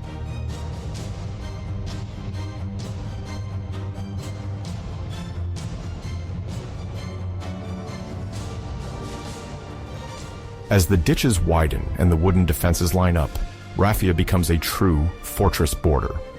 The stockpiles of wheat are considerable, thanks to the fertility of the Nile, allowing for feeding a large number of soldiers over an extended period.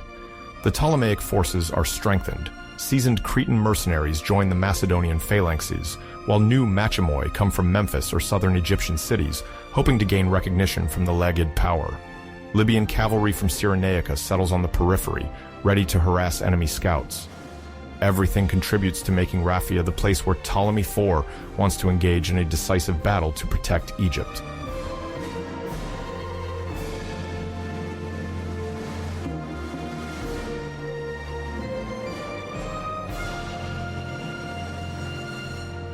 Time becomes crucial. Each day complicates the supply of food and water for the Seleucids. The hot season approaches, increasing the risk of diseases and desertions among exhausted soldiers. Antiochus III wants to attack quickly, to take advantage of the momentum after the capture of Rhinocolura. Prolonged inaction in the desert without victory could demobilize officers and rallied Jewish garrisons. Advancing into Sinai risks disorganization in increasingly arid areas. Seleucids and Lagids prepare for a face-off, aware of the constraints of a difficult campaign. Egyptian maneuvers, based on a controlled retreat and the fortification of Raphia, oppose the calculated but risky Seleucid advance. Between Gaza and Raphia, a slow countdown mixes geography, logistics, and intimidation before the decisive clash for regional supremacy.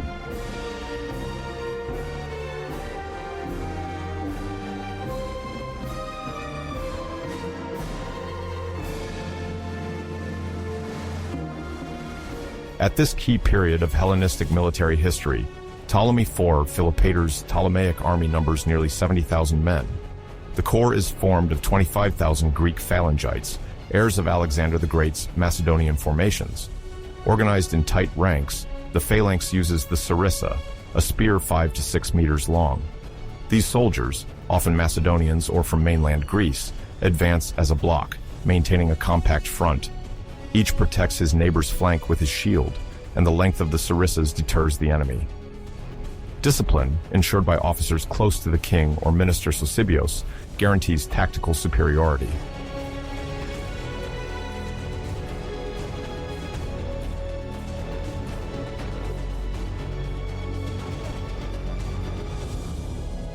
Innovation comes from the participation of about 20,000 machimoi, native Egyptians until then confined to garrison defense or escorting the harvest. At Raphia, they fight alongside Greek troops in a second echelon or on the wings to support the cavalry. Their lighter equipment includes shields, short spears, and sometimes curved swords, similar to the kopis or kepesh. This integration aims to further involve local populations while reinforcing the ranks.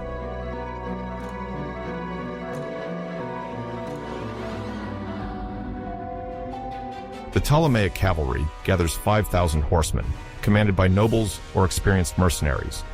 It protects the flanks of the phalanx, charges, harasses, or pursues fugitives. The horses, from the Nile Delta or imported, are chosen for their robustness. High-ranking riders wear cuirasses, decorated helmets, short spears or javelins, sometimes accompanied by a sword. Officers are recognized by their plumes or crests on the helmet.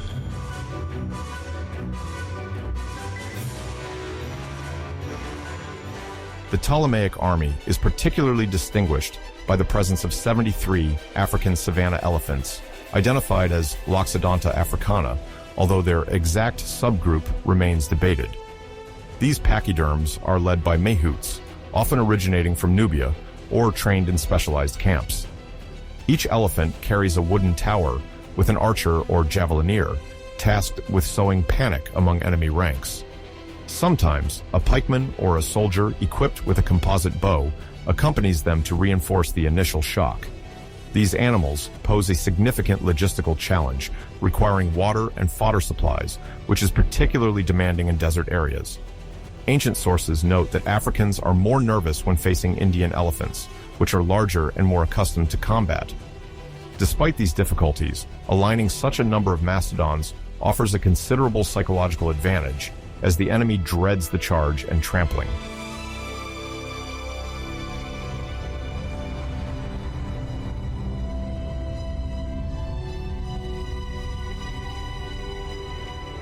The army also relies on units of Thuriophoroi, described at Raphia as Cretan, or sometimes originating from other Aegean regions. These soldiers owe their name to the Thurios, an oval shield that is lighter than the classic hoplitic shield and sometimes reinforced with a metal band. They wield long pikes or javelins as needed, Their tactical flexibility allows them to occupy a position between the heavy phalanx and light troops. Crete, renowned for its archers and seasoned mercenaries, provides many of these fighters accustomed to skirmishes in the mountains of their island. Often deployed on the flanks, they harass the enemies and maintain the cohesion of the line in case of rupture. For Ptolemy IV, these troops broaden the tactical options, capable of launching a volley of javelins before retreating or approaching to support the phalanx.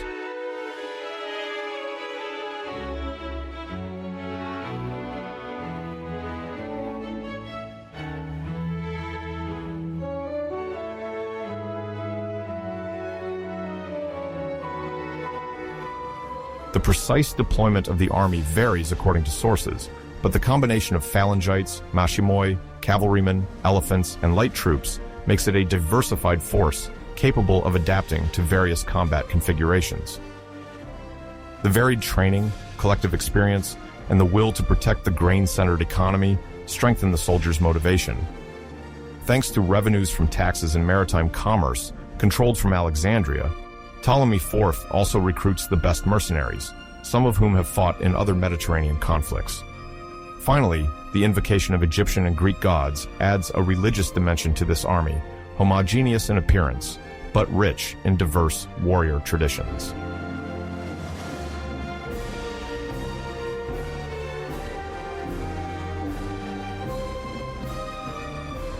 Antiochus III. The Great commands a Seleucid army of about 62,000 men. The central core consists of about 20,000 phalangites, armed with sarissa according to the Macedonian tradition inherited from Alexander. Trained at Antioch and other military centers in Syria and Mesopotamia, these soldiers maintain strict discipline to preserve the hedgehog formation. The senior officers, often close to the king, ensure maneuver precision, knowing that a broken line is quickly exploited by the enemy.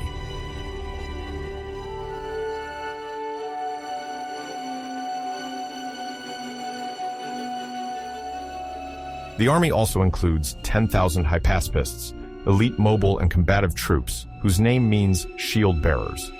They sometimes provide close protection for the sovereign, intervene on the flanks of the phalanx, or act as a shock group to exploit a breach.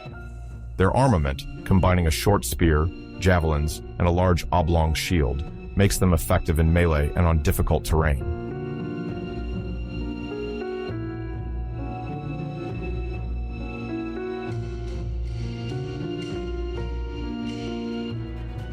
Cavalry, consisting of about 6,000 horsemen, gathers diverse contingents from the empire: Syrians, Anatolian mercenaries, Iranian, and Parthian horsemen, known for their mounted archery.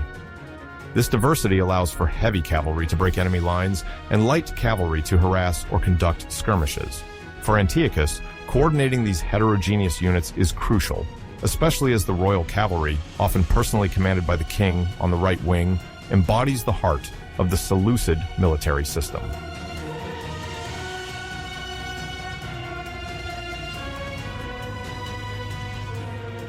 The notable element in Antiochus III's army is the presence of 102 Indian elephants, Elephas Maximus. Heirs of Seleucus I Nicator, the Seleucids have forged ties with India via Bactria, allowing them to acquire these elephants, larger than the African ones. According to Polybius, an Indian elephant can reach 3 meters at the shoulder and carry a tower large enough for 2 or 3 soldiers armed with arrows, javelins, or other projectiles. Their heads, sometimes reinforced with a metal piece, become a living battering ram. Despite their complexity in training and logistics, these elephants enhance the king's power and impress the enemy.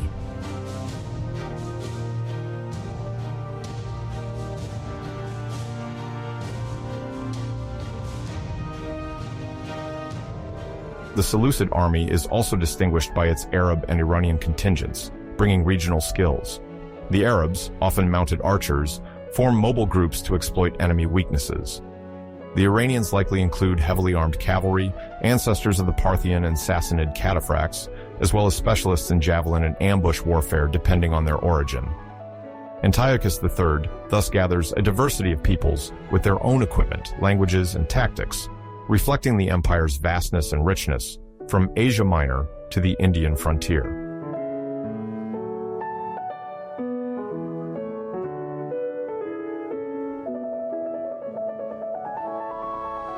The formation of these troops relies on a complex military administration, with satraps and governors sending men and resources to gathering points. Taxes on trade routes and fertile lands of Mesopotamia and Syria finance pay, equipment, and mercenaries. The prestige of Antiochus III, nicknamed the Great for his successes, plays a strong ideological role. He presents himself as the protector of Hellenistic civilization in the East, uniting populations eager for wealth and glory. Campaigns in eastern Anatolia and against rebellious cities have forged a core of seasoned men, ready to impose the royal will in battle.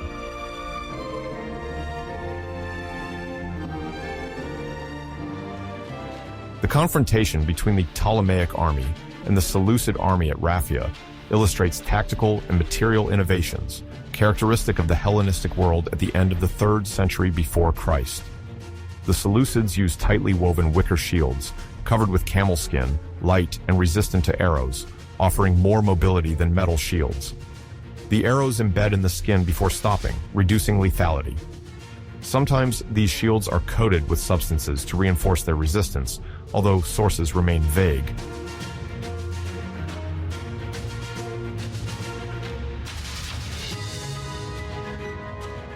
On the Egyptian side, the use of Nubian bagpipes sets the pace and galvanizes the troops. Nubia, located in northern Sudan and southern Egypt, provides auxiliary troops, including archers. These bagpipes, with an animal skin bag and a wooden or reed pipe, create a buzzing that enhances morale and impresses the opponent. On the vast battlefield and under the heat, they also serve as an auditory marker, more effective than the voice of officers.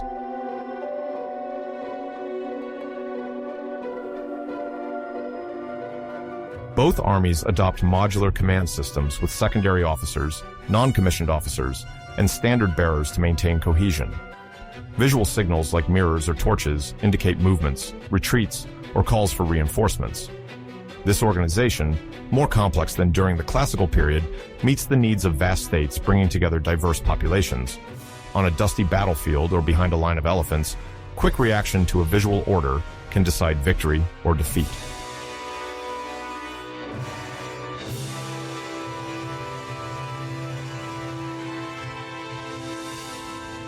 Finally, the importance of logistics should not be underestimated. While Alexander's Macedonian phalanx showed flexibility, it often had a solid baggage train. Here, to manage diverse contingents, numerous elephants, and auxiliary troops, with specific supply needs, each camp sets up temporary caravanserais and depots of water and food, sometimes several days' march away. The Seleucids are reputed for their warehouses in cities like Damascus or Apamea, while the Ptolemies used the Nile to transport grain and provisions near the front. Bagpipes, wicker shields, and elephants draw attention, but without rigorous logistics, their effectiveness would quickly be compromised.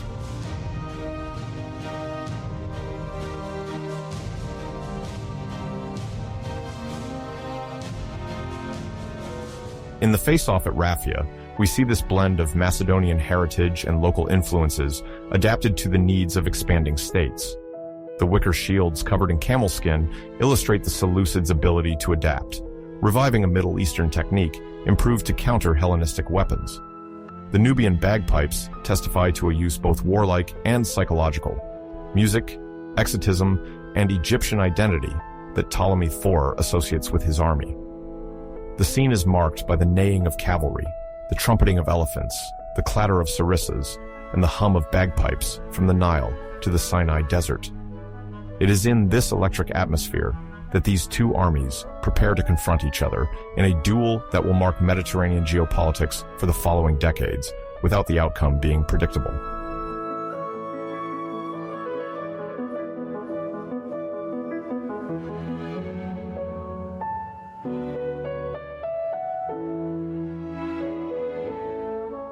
On the morning of June 22nd, 217, before Christ in the plain around Raphia, the atmosphere is heavy with humidity and tension. The two armies, ready to clash for control of Colli Syria, face each other under the uncertain light of dawn. Ptolemaic officers lead tight ranks of phalangites, auxiliaries, and cavalry. On the other side, the Seleucid army is deployed under the orders of Antiochus III, determined to wrest these border territories from the Lagid dynasty, represented by Ptolemy IV Philopator. For several days, scouts have reported the adversaries' maneuvers. According to Polybius, both sovereigns have taken the lead of their troops to inspire courage and discipline. This Battle of Raphia will mark a decisive turning point in the balance of power in the Near East.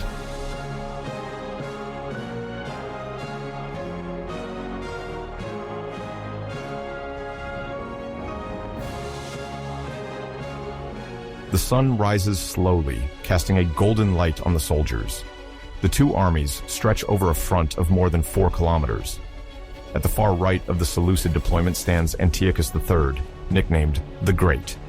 He wears a finely crafted Macedonian cuirass, decorated with imperial motifs. At his side, his hypaspist guards, renowned for their bravery, prepare to receive orders. Behind them, the heavy cavalry is positioned to strike at the opportune moment.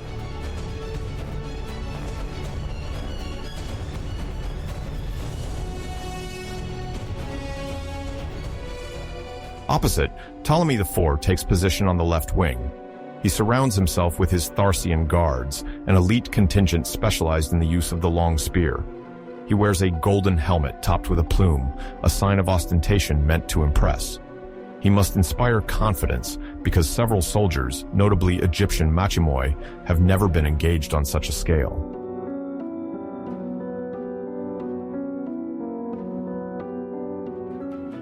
Between the wings, each leader arranges his phalanx, a veritable wall of pikes made up of sarissas several meters long.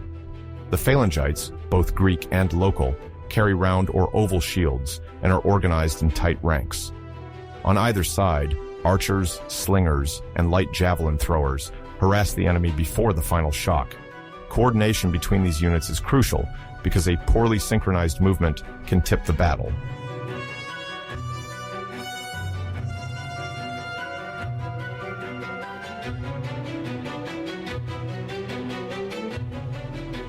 The two armies line up not only foot soldiers and cavalry, but also deploy a formidable weapon, war elephants.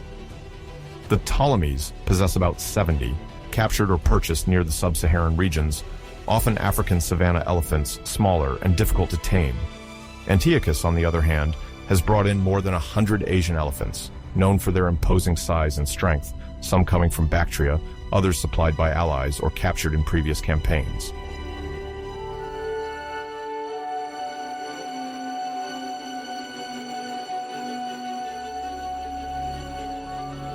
At the beginning of the confrontation, the clash of elephants occurs on the flank where Antiochus deploys most of his beasts. The Seleucid mahouts, perched on their mounts, maintain a distinctive flag or parasol to direct maneuvers. Archers in the towers on the backs shoot volleys of arrows, accentuating the psychological pressure. The Ptolemies rely on a tight deployment of African elephants, counting on their speed and ability to charge quickly.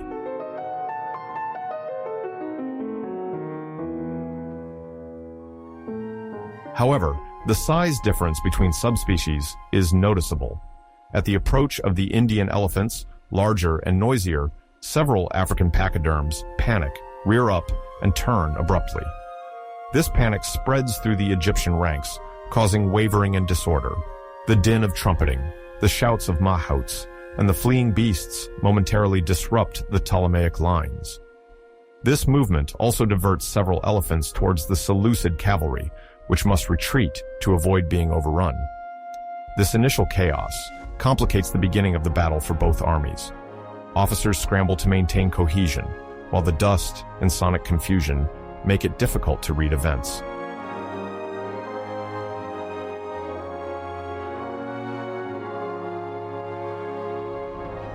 Despite the initial disturbances, the battle organizes around the phalanx, this infantry block inspired by the Macedonian tactics of Philip II and Alexander the Great. In front of the phalanx, skirmishers are often launched to weaken the enemy, but here the impact of the elephants captures all the attention. To dispel the uncertainty, commands ring out and the phalangites advance. The sarissas, long spears 5 to 6 meters in length, form a forest of deadly points.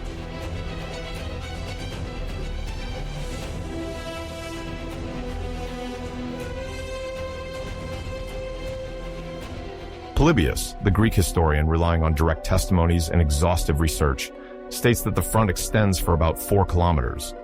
At this scale, coordination relies on auditory signals, horns, trumpets, and cries. He mentions in his Histories, v. 84, a dust so dense that it is difficult to discern the advance of the opposing forces. The hooves of horses, the footsteps of soldiers, and the movements of elephants form an opaque cloud over the plain.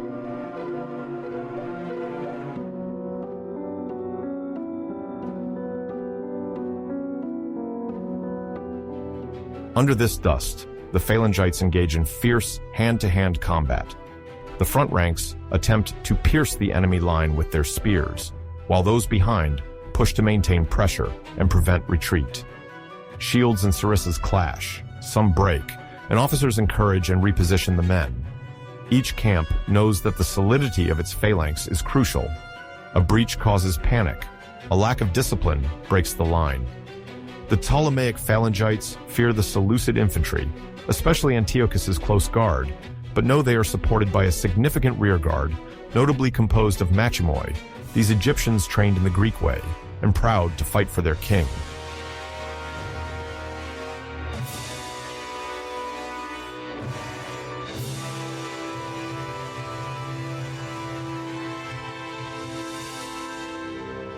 While the center is engulfed in violent confrontation, a decisive element unfolds on the left wing of the Ptolemaic army, where Ptolemy IV has positioned himself in person. Weakened by the initial confusion of the elephant's charge, the Seleucid troops in this sector have lost precious time reorganizing. Seeing this opportunity, Ptolemy, recognizable by his golden helmet, rouses his men by brandishing his spear. He especially addresses the machimoi, reminding them that the independence and stability of Egypt are in their hands, and that this battle is their chance to prove their worth to the Mediterranean world.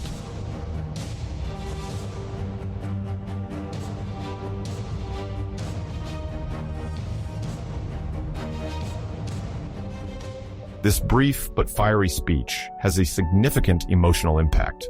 Testimonies evoke an immediate change in attitude among the Egyptian ranks, as if the promise of glory heightened their determination. The machimoi rally around Ptolemy, their shouts echo to boost courage, and the charge is launched. Under a higher sun, the Egyptian left wing rushes at the enemy ranks with surprising momentum.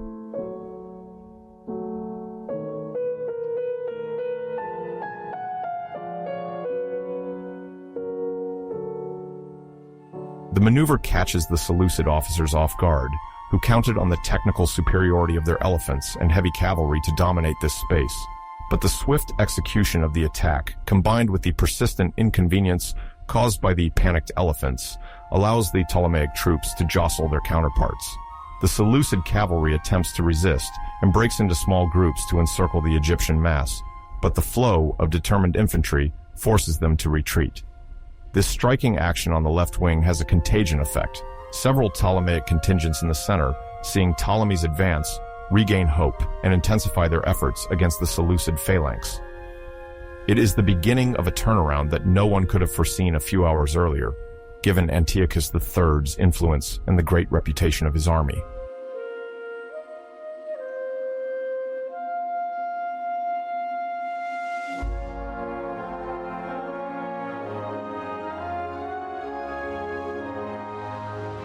As the battle intensifies, Antiochus III, stationed on the right wing, faces a dilemma.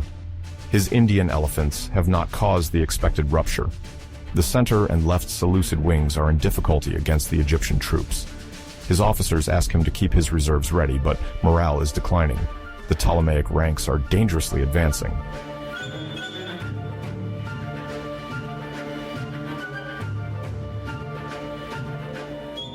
Antiochus attempts to reverse the trend by sending part of his reserve cavalry to the center to support the phalanx, too stretched out against the enemy advance.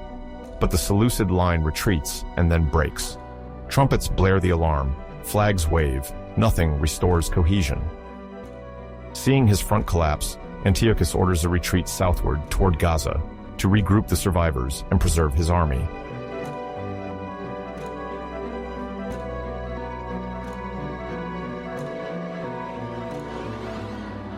This retreat has a strong impact on the Seleucid formation. Without clear command, many soldiers panic, throw down their weapons, and disperse. Some join Antiochus, others flee inland. Several Ptolemaic contingents take advantage of this moment to capture numerous prisoners, consolidate their positions, and seize abandoned banners and spoils.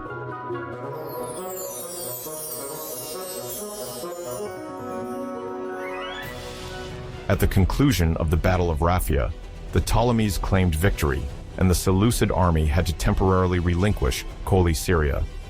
The human losses were heavy, around 10,000 dead on the Seleucid side, including those fallen during the phalanx, massacred during the final debacle, and succumbing to their wounds thereafter. Nearly 4,000 prisoners were made, including foreign mercenaries and soldiers from the eastern satrapies, now unable to redeem themselves to a fleeing king.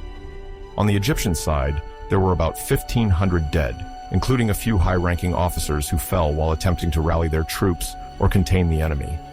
Many elephants from both camps also perished, victims of spears, arrows, and sometimes panic, their bodies strewn across the battlefield, recalling the ferocity of the combat.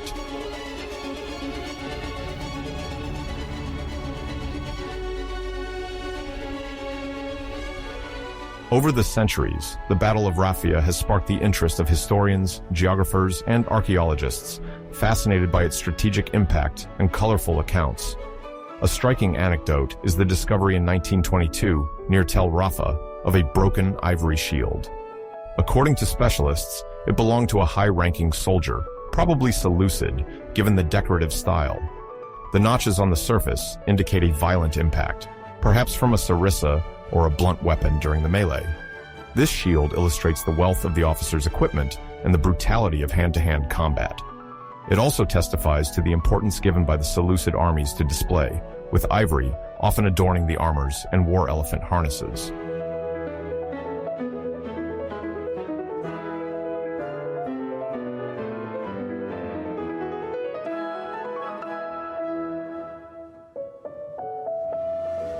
Polybius reports a partial eclipse that occurred the day before the battle. This unusual phenomenon was interpreted ominously by some soldiers. Negative omens were already on the minds of many combatants, and the partial darkening of the sun heightened their fears. Some units, more superstitious, prayed to local and Greek deities and made small animal sacrifices the night before the battle. Among the Seleucids, this sign warned against overconfidence. Among the Ptolemies, some saw it as the promise of victory on the condition of bravery. The outcome proved right, those who feared an unfavorable resolution for Antiochus.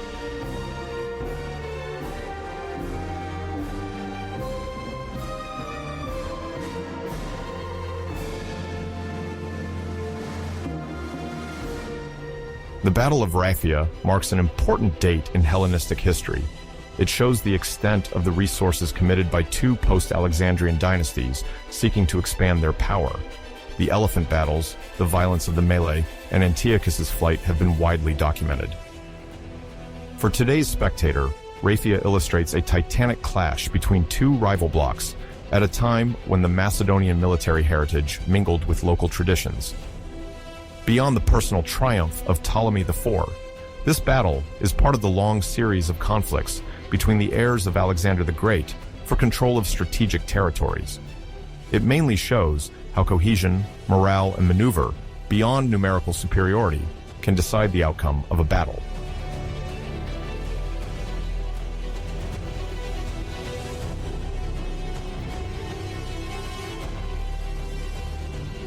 The Battle of Raphia, on June 22, 217, before Christ, profoundly shook the geopolitical balance in the Near East, confirming the regained power of the Lagid dynasty of Egypt under Ptolemy IV, Philopator, and forcing Antiochus III to rethink his ambitions.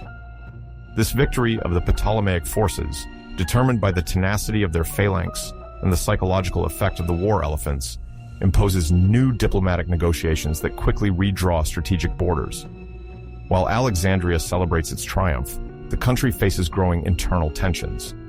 The massive engagement of the Machimoi, native Egyptian soldiers, played a decisive role and arouses unprecedented expectations among the population.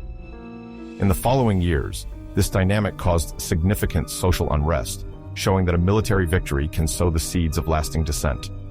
The main consequences are the peace treaty with the Seleucids, celebrations in Alexandria, and internal uprisings between 206 and 186 before Christ.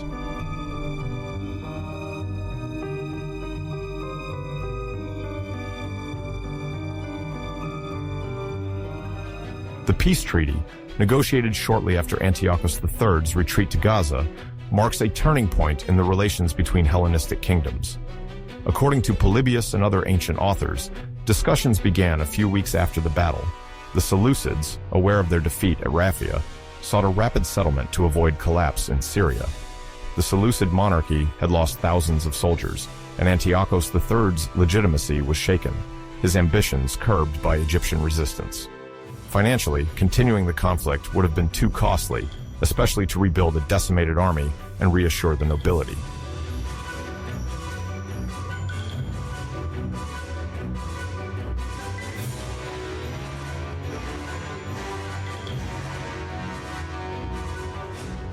On his side, Ptolemy IV Philopator wanted to consolidate his empire without becoming mired in a long war. Despite the victory, the kingdom required vigilant administration and strengthened finances after the military effort. Negotiations resulted in an agreement signed in 217 before Christ, with the major clause being the retrocession of Coele to Ptolemaic Egypt. This region, covering parts of modern Lebanon and Palestine, was crucial for controlling trade routes and influencing Mediterranean political dynamics.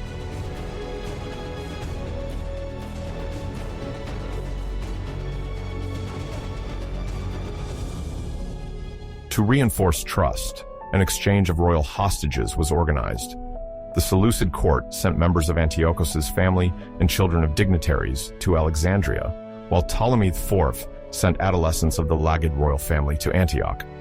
This exchange compelled each party to respect the treaty under threat of endangering their kin. Thus, Egypt temporarily secured its eastern border, while Antiochus III refocused on projects in the east, hoping to weave new alliances and compensate for his Syrian defeat.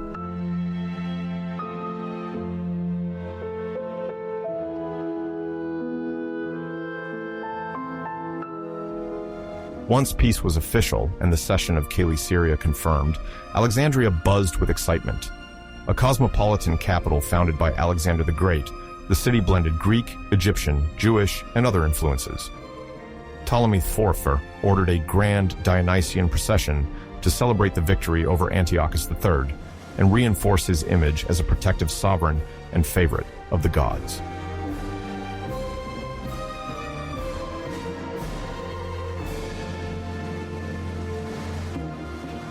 The city adorned itself with makeshift triumphal arches, flowered statues, and hanging garlands. To festive music, grand chariots adorned with golden motifs and mythological scenes paraded. Automata animated by internal mechanisms set divine and animal figures in motion, fascinating the crowd. This spectacle underscored Alexandria's wealth, the ingenuity of its artisans, and royal munificence.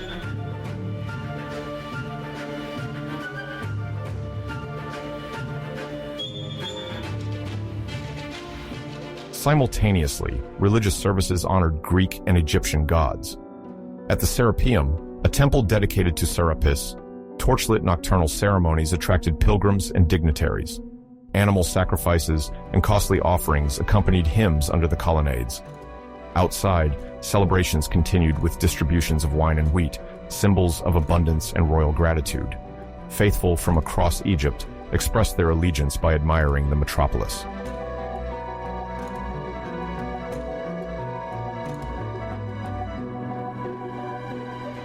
These festivities extended beyond Alexandria. The Ptolemaic royalty sent embassies to Rhodes and Delphi with lavish gifts. Bronze tripods and statues shone in these sanctuaries, recalling Alexandrian power. Mercenaries, attracted by high pay, flocked in, strengthening a multi-ethnic army. Foreign diplomats left with memories of a sumptuous court blending religion, politics, and popular entertainment.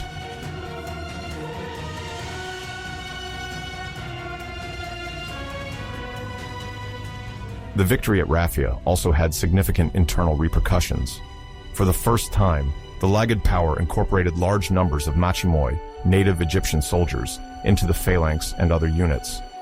Previously relegated to auxiliary roles, these fighters showed bravery and discipline, contributing to the success.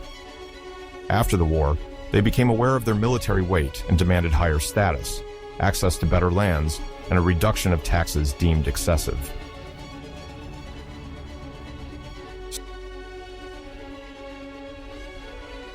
Starting in 206 before Christ, unrest erupted in several regions, notably in the Fayum and Upper Egypt, where Machimoi, supported by rural populations, resisted Ptolemaic authorities. Papyrus records from Oxyrhynchus mention insurgents seizing grain silos or attacking convoys to denounce the regime's injustices. They also targeted the Greek order, protesting against debt accumulation and the appropriation of the best lands by privileged settlers. Armed bands sometimes emerged, breaking with the monarchy and attempting to impose local authority.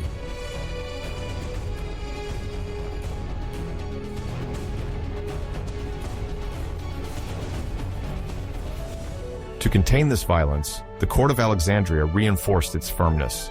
Punitive expeditions were carried out, new garrisons protected the citadels of the middle and upper country, and surveillance was increased in Memphis, a symbol of the pharaonic heritage whose revolt worried the monarchy.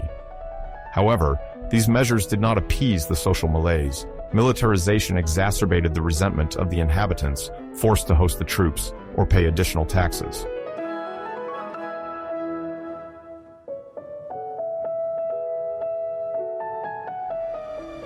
The uprisings lasted until 186 before Christ, marking a period of instability called the Great Internal Crisis during the reign of Ptolemy IV and his successors. Several rebel leaders, from local elites or modest backgrounds, rallied villages by exploiting Egyptian identity. They valued the past of the pharaohs and advocated for a national renaissance far from Greek influence. Discontented priests, deprived of land privileges or opposed to Lagged domination, joined these movements, promising the support of ancient gods to restore the sacred order.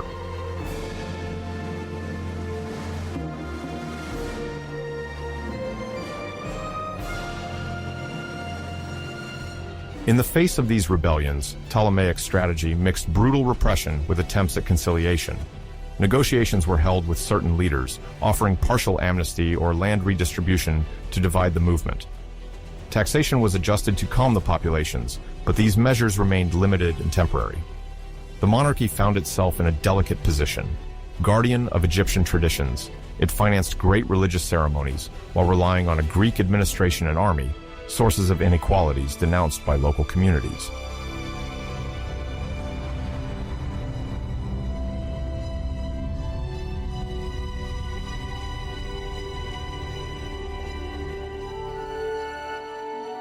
These troubles, spread over 20 years, show that the military victory at Raphia was a paradoxical catalyst for Egyptian society. The Ptolemaic monarchy gained prestige by defeating a competitor and temporarily reclaiming Cola Syria. But by widely mobilizing the Machimoi and giving them a role in territorial defense, Ptolemy IV incited growing dissent, as early as 206. Before Christ, revolts multiplied. Occupation of temples, sabotage, seizures of rural localities. Repression intensified without eradicating the feeling of injustice. Several leaders became defenders of a pharaonic restoration, using symbols of ancient Egypt to rally populations.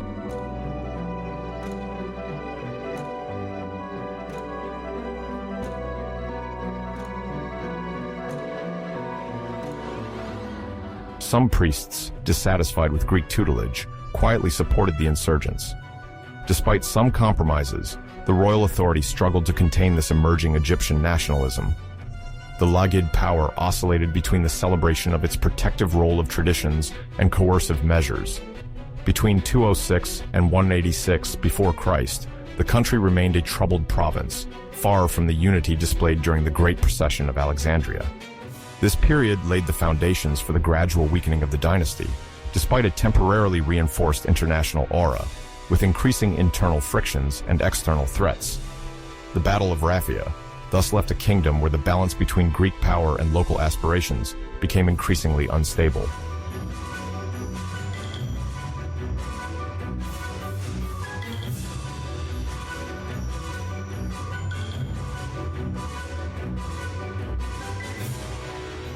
After the Battle of Raphia, fought on June 22nd, 217 before Christ, the game of influences in the Mediterranean was abruptly rebalanced. In the months following this confrontation between Ptolemy IV Philopator and Antiochus III, the Great, each kingdom sought to take advantage of the situation while anticipating future conflicts. Victorious Egypt temporarily assured the supremacy of the Ptolemaic kingdom, while the Seleucid dynasty, although defeated, remained a threat. These events had repercussions as far as Anatolia and India, with local issues related to the management of grain stores and trade routes becoming crucial for regional balance.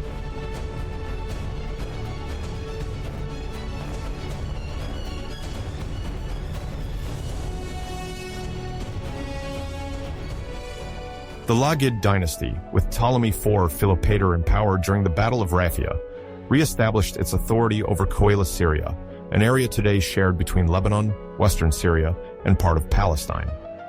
Since the reign of Alexander the Great, these territories have changed allegiances, coveted by the Ptolemies of Egypt and the Seleucids of Syria, as they are strategic for access to the Mediterranean coast and the security of caravan routes.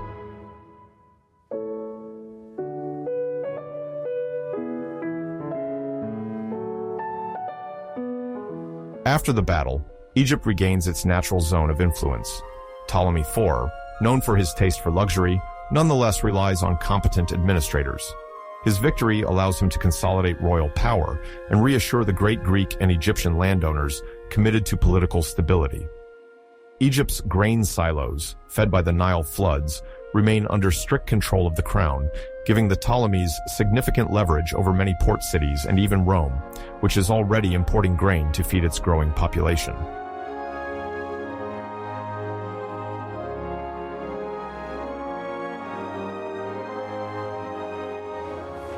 Alexandria, founded by Alexander the Great in 331 before Christ, remains the economic and political capital of the kingdom. A cosmopolitan metropolis, it hosts Greek elites, as well as Phoenician merchants, Jews, and representatives from Italy. This diversity is supported by commercial prosperity. Trade towards Crete, Rhodes, and Asia Minor is developing, and royal revenues allow for the financing of an army, as well as civil and religious constructions to magnify the dynasty. The Ptolemaic power modulates the price of grain in the Greek cities and Rome, immediately impacting Mediterranean markets, according to Alexandria's export decisions.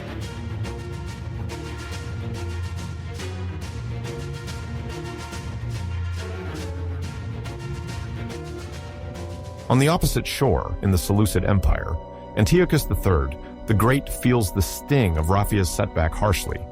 He has not lost all his territories to the west, but knows it will take time to reorganize his army and reconquer his positions in Cold Syria. Another front opens to the east. Territories formerly integrated into Alexander the Great's empire remain rich and prestigious.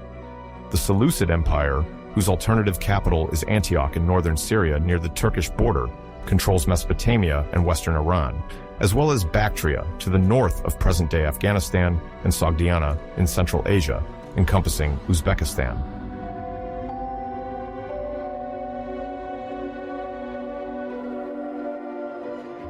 Between 212 and 205, before Christ, Antiochus III leads what are known as the Anabasis campaigns to strengthen his control in the east, forge alliances, and recover the trade routes of spices, gold, and ivory.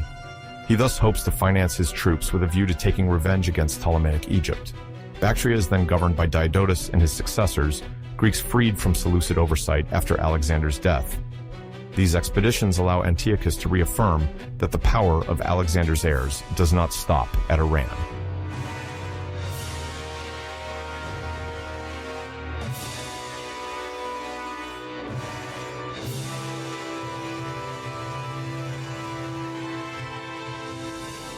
The Maurya Empire in India maintains its influence over certain passes via trade networks, notably with war elephants and exotic goods. Antiochus's ambitions sometimes collide with these intermediaries, as any troop movement in Central Asia requires significant logistical means. By turning to the east, Antiochus aims first to restore his finances before returning to the Mediterranean theater, where the Lagids remain a major obstacle.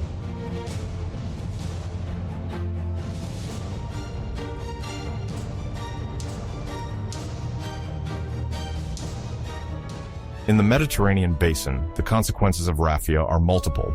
Carthage, engaged in the Second Punic War between 218 and 201 before Christ against Rome, seeks to secure its grain supplies. Typically, it relies on its territories in the Iberian Peninsula and coastal exchanges. Egypt appears as a potential supplier in the event of a shortage. To ensure its chances, Carthage maintains diplomatic contact with Alexandria, regularly sending emissaries to negotiate the purchase of grain.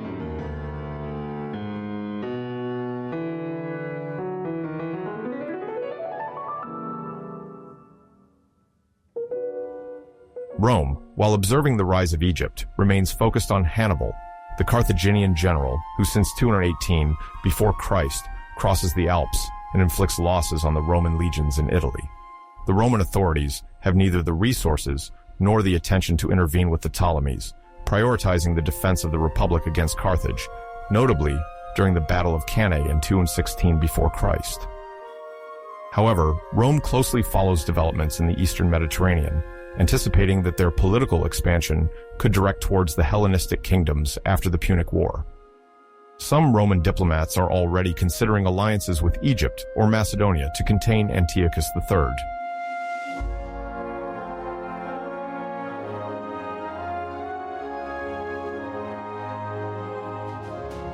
One notable aspect of this period is the presence of war elephants in large numbers, particularly favored in the Seleucid and Ptolemaic armies, considered formidable psychological and physical weapons.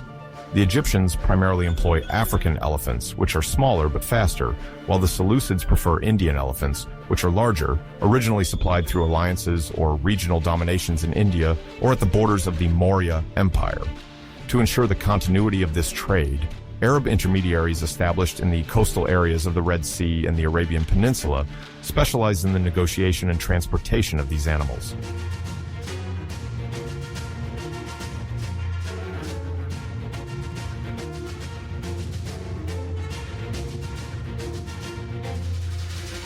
Gradually, these intermediaries also become brokers for the sale and transport of spices, notably pepper from the Malabar coast in the southwest of present-day India.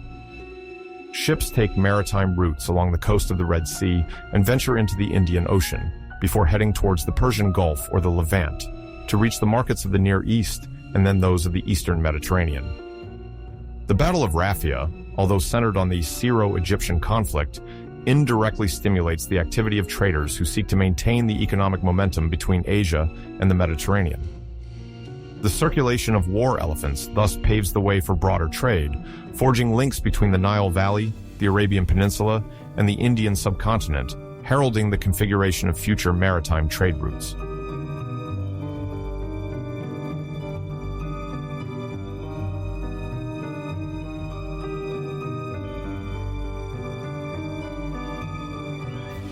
After some years of stability, the Ptolemaic kingdom enters into crisis with the death of Ptolemy IV Philopator around 204 before Christ. The circumstances of his death remain controversial: illness or court conspiracy. The fragility of the succession opens the door to intrigues. His son, still very young, ascends to the throne under the name of Ptolemy V Epiphanes. The regency is officially held by Arsinoe III, widow of Ptolemy IV and mother of the king, but she is quickly challenged by courtiers and military leaders.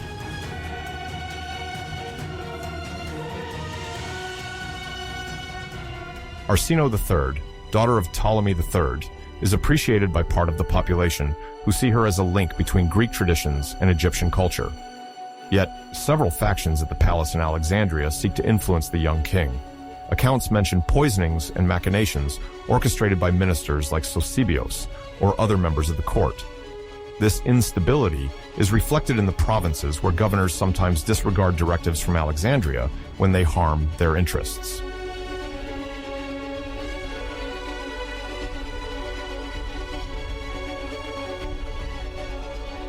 The victory at Raphia strengthened the confidence of the Egyptian troops, notably the Mashimoi, indigenous soldiers enlisted en masse during the Fourth Syrian War. However, the king's death weakens internal cohesion. The Mashimoi demand more recognition and threaten to rise if they are not granted new privileges. The demise of Ptolemy IV triggers a series of political instabilities that weaken Egypt's external position.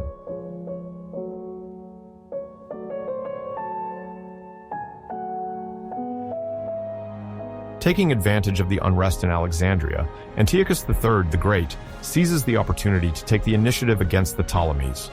Historians call this conflict the Fifth Syrian War, whose main issue is the domination of Colli Syria, a strategic and economic crossroads. Around 202 before Christ, Antiochus launches hostilities, determined to wrest this region from a weakened Ptolemaic monarchy.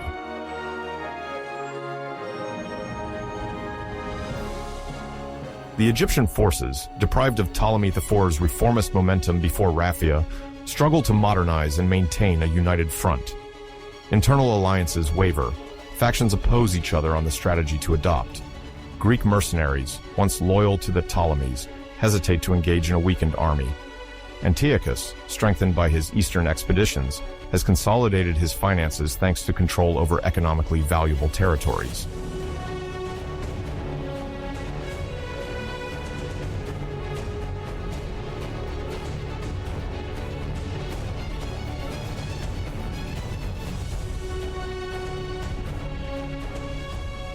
In 200 before Christ, the Battle of Panium, near the sources of the Jordan, sees the victory of the Seleucids.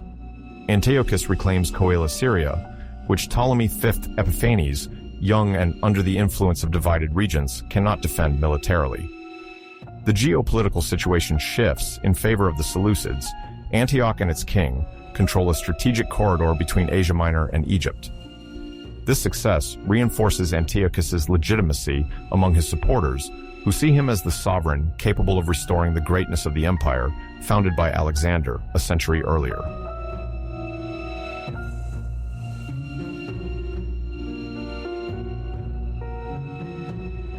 For the Lagids, this defeat marks the end of a favorable cycle launched by Raphia.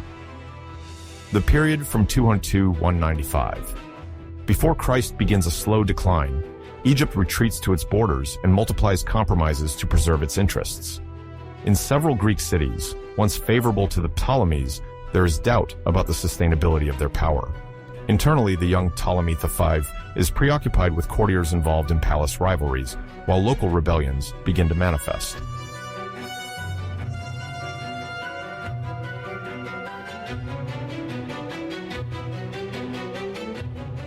Despite the defeat in the Fifth Syrian War, the Battle of Raphia, victorious for Egypt in 217, before Christ, leaves a deep imprint. It demonstrated that a Ptolemaic army, including a large number of Egyptian soldiers, could rival the Seleucid infantry. This experience secured the idea that it was worthwhile to train and equip the local population massively.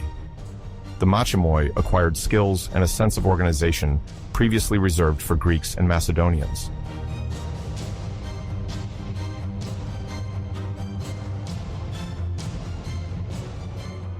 In the 2nd century before Christ, several revolts erupted in Upper Egypt, notably around Thebes.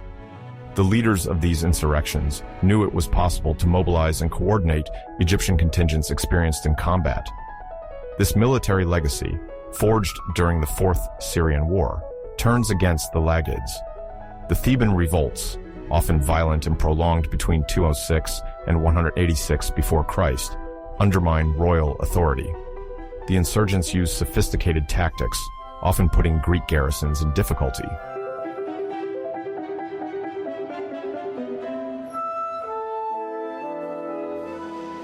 The formidable psychological impact of Raphia has a double-faced effect. It legitimizes the Lagid power as long as internal cohesion is maintained, but also shows local populations that they can resist if they organize and unite behind a charismatic leader. For the Egyptians, the heroic memory of their victory against the Seleucid phalanx remains engraved, aligning with a millennia-old cultural tradition. The Ptolemaic dynasty will now have to contend with the rise of indigenous forces, lest it risk fragmentation.